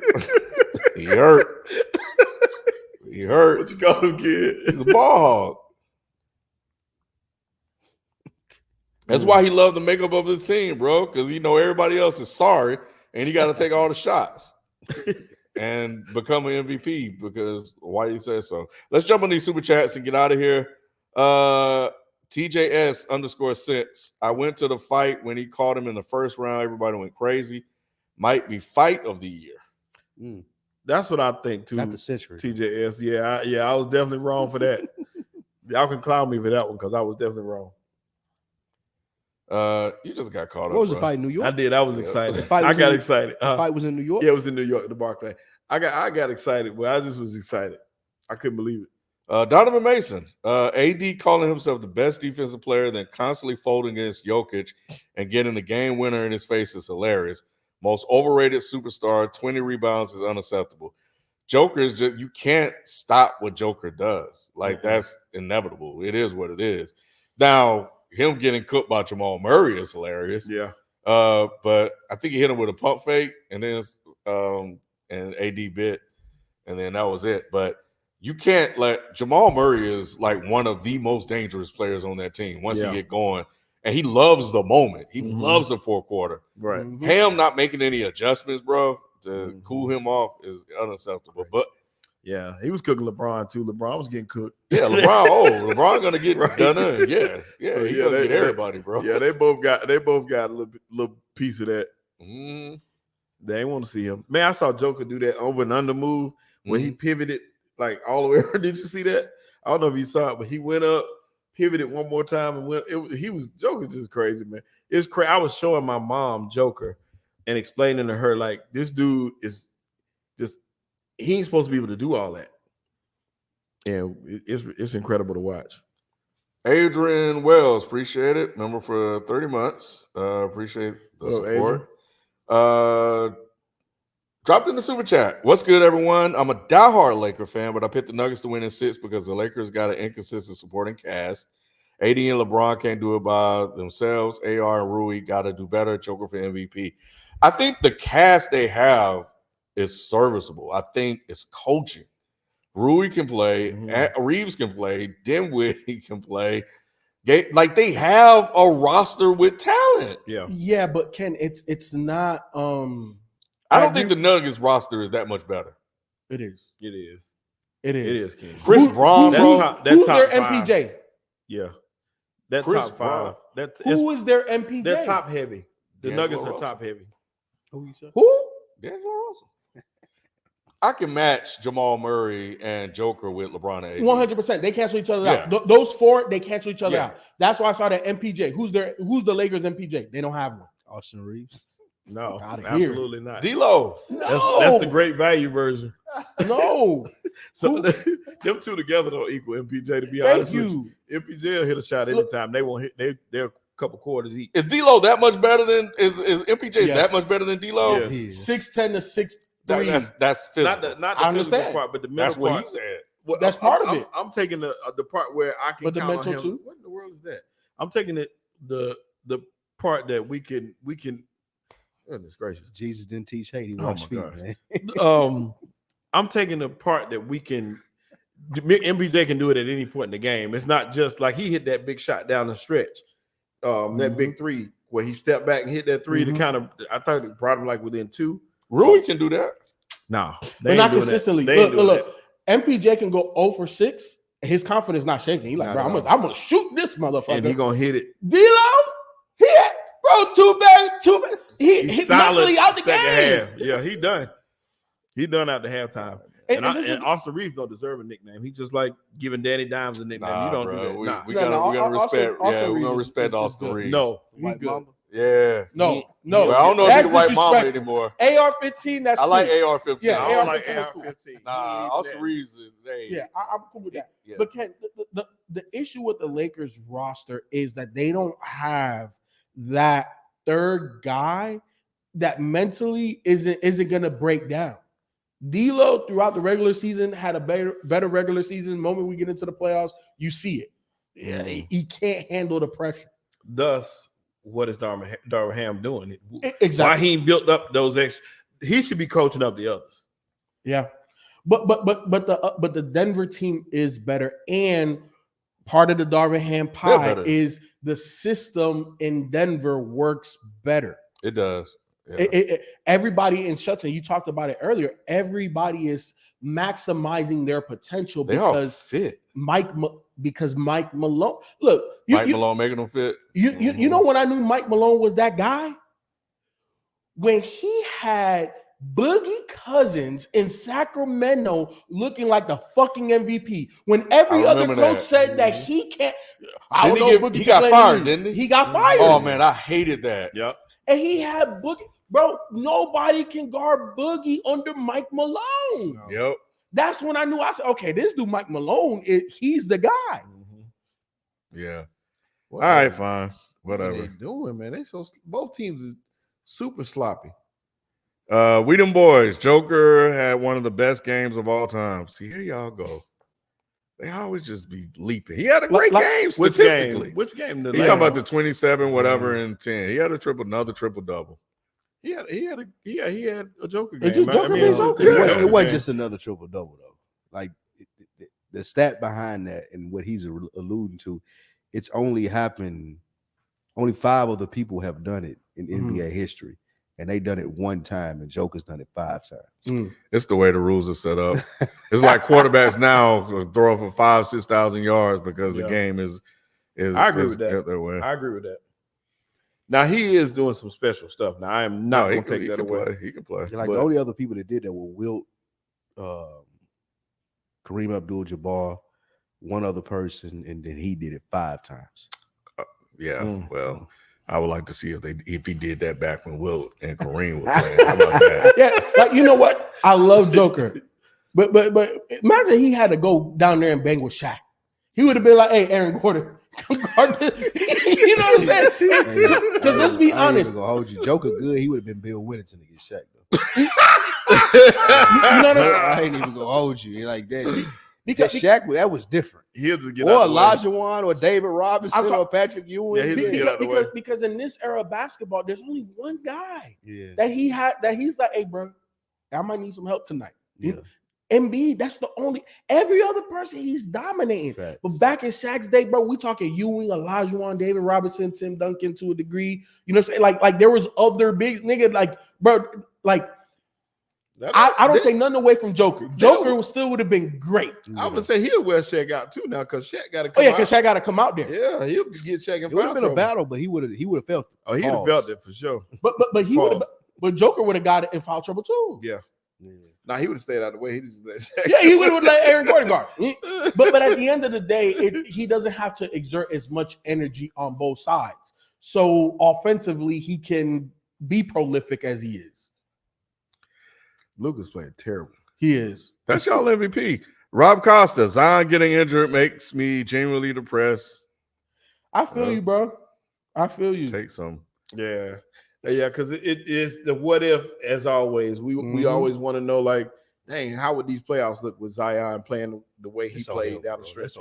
Hamstring this late in the season, bro. Like you ain't conditioned enough to where your hams ain't. Like, they say he was in the best condition. Yeah, no, he did. See, that's when they get brainwashed by all that media shit. I've been trying to tell y'all. That's not true. I'm talking about a hamstring injury that's a maintenance. That's a maintenance thing. Nah, it is. No, it happens. Hamstrings happen. Yeah, especially for the type of player he is. Early in the season, or when you just start to work out. Like it happens anytime the football player. Thank you. Very rarely do you hear a hamstring injury late in the season in football. Bro, in basketball, it happens all the time. It happens, especially for a guy like him that exerting that much and with as much power as he has. Yeah, his game is predicated on explosiveness. It happened, and then the other aspect of a hamstring injury is he could feel good right now. He could go and play 3 quarters, and he make the wrong move, done. It's over with. Yep. So it's one of those iffy kind of. Yeah, he's a strong guy, and a lot of his power comes from his legs. It's hard to keep those legs intact. Vibes and stuff. Who should the Cowboys trade away? Jerry can't re-sign everybody. It's looking like it's gonna be Dak. That's what it's looking like. I don't know where you go from here, but you know Who wants Dak though? Stop. Denver? anybody would take Dak. Dak is a good quarterback. It's at least 10. Yeah, it At is. least 10? Dak is a good quarterback. Name them. I- Denver. Denver would take him. Yes, absolutely. The Saints would take him. Miami. Most teams would take him. You think you Yeah, Dak was close to being an MVP candidate. Okay, so from the player's perspective, yes, I'm thinking about the money. Like, nigga, they don't even they can't even really afford to pay Tua. Like, you can't afford that. No, you figure that part out. I mean, And I know the NFL, you can move money a lot more differently than NBA, but it's just how many teams, probably more so than paying him, is how many teams will believe that he's their franchise quarterback. right. How many teams will be cool with where he takes them versus what the Cowboys feel about it? And to answer that question, I think the most likely to be traded would be CeeDee Lamb, because you're going to keep Michael Parsons, most likely going to keep Dak unless it's a terrible season or you have a similar playoff performance as last year. Yeah, so the one is most likely out of there is going to be. You can't trade Michael Parsons. Michael Parsons not going nowhere, bro. I feel that. All that personality stuff does not matter. Yeah, Jerry Jones don't give a damn about that. That and also let's be honest, he's a top 3 edge rusher in the league. Like this, Jerry Jones used to having problematic folks doing drugs and all that kind of stuff. Michael Parsons is he just talking. If he continues on this path, he's a Hall of Fame defender. CeeDee Lamb is a really good pass catcher. Like, you can get another one of those in the draft. I don't know though, man. You're not finding another Michael Parsons CeeDee Lamb in the next 5-10 years. That's why I said that, because CeeDee Lamb still is a top number 1 receiver. Really He's good. up there. He is, but you know what though, Shelton? I 100% agree with Spike. It's easier to replace a wide receiver than it is a pass rusher or even a quarterback. We're looking at look at the trends. What's the number 1 position that gets traded when it's time for a payday? Wide receiver. We saw it with Tyreek Hill. And we saw it with AJ Brown. Like we continuously see it. And who comes in and is most productive off the whim? It's a wide receiver. 100%. Look, and this is partly why the Bills gave up on Stephon Diggs. Obviously, locker room stuff. But in this draft, they can replace him. And I'm not saying that whoever that they get is going to automatically be at Stephon Diggs' level. Yes. But it's like, well, shit. If Stephon had 90 catches for 1,400, you can get a rookie to get you 80 catches for 1,100. Yep. And I got Josh Allen. I think Josh Allen is that good. I know he can get him the ball. So wide receivers are a very less value commodity than you would say. Only because of volume. Yeah. Because there's so many wide receivers coming in. But you don't think Jerry Jones got shell shocked for what happened with Cooper? Because that hurt him. It did. It hurt Dak. But no, I don't think that, because again, I think that the Cowboys have drafted well enough to put themselves in a position to get another good pass catcher. I don't see Michael Parsons was luck. Like you ain't finding I don't believe in nobody Michael from Parsons. Michigan. None of the Michigan dudes ever paying out. Ain't he went to Penn State? He went to Penn State. Oh, yeah. Okay. He did go to Penn State. Yeah, but You said Michigan. What the fuck are you talking about? yeah, it ain't that was luck. That ain't gonna happen soon. Other than Lamar. And say Lamar. Yeah. Last couple, the Knicks have way more heart and effort than Philly. The refs aren't an excuse for getting smoked on the boards. I think I saw a headline out of Philadelphia Inquirer, I think, that said whining Sixers don't have the heart or something like that. Yeah, but calling them out. We talked about Draymond going somewhere. Philly's a good spot for him. Oh, that would be good. They don't have an enforcer. I don't disagree with the super chatter, because they've outside of Jimmy Butler, they've never had a guy that was the enforcer on that squad. As much as I love Joel Embiid, I've always called him mentally soft. You know what I'm saying? I love Tyrese Maxey, but you could tell he's a quiet leader. He's not a boisterous guy. He's not an in-your-face. He's not an enforcer. J. Cole, what's his name? I always forget that. Tobias Harris. Like, come on, bro. J. Cole. Gilbert Arenas podcast was talking. They had like the top 10 paid players to never make an All-Star team. That dude, he's on there. Tobias is a G at the bank. Man. But they don't have heart. If Draymond gets to Philly, that's a problem. And I think they like each other too. Joel and I think they're cool with each other. He better be. Draymond know he can't do shit if it really got into a physical altercation with a 7 foot 300-pound dude. But see, he got him up here though. He may not be able to beat him, but he can beat him mentally. That's why he would be scared of him. Oh shit, Harden back. NFL Draft Live show this Thursday night. What time is the draft? 8:00. Draft start at 8 or 7. And we recorded Thursday, right? Well, we're gonna have to. Or because we only have. I saw we have until like the end of this week, right? 27th, yeah, Saturday. Yeah. Yeah, I guess we might just be here then. I'm really excited about this first round of this draft too. Like I said, these first 2 rounds. You excited about y'all pick? Yeah, and all of them, man. I think every team is going to get better in the first round. Every team. Yeah, this first round will be full of impact players. Mm-hmm. Put it that way. And I'm talking about up and down the board. And Philly has been looking everywhere from offensive linemen, which you can get an offensive lineman that could be in a future All-Pro. You got linebackers. You got corners, safeties, receivers up and down the quarterbacks. There's like 5 or 6 running backs. Running back is going to be the one position that's going to suffer. There won't be a first round running back. Oh yeah, no.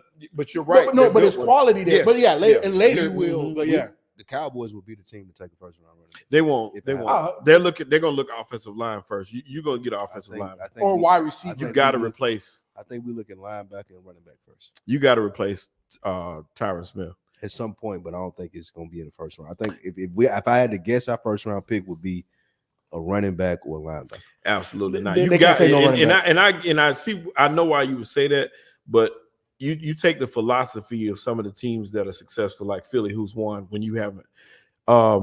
You heard that right. Interior first. I ignored it. Interior first. It starts in the trenches. That's true. But Tyler Smith, you gotta replace that offensive line and protect your quarterback. You can't do that.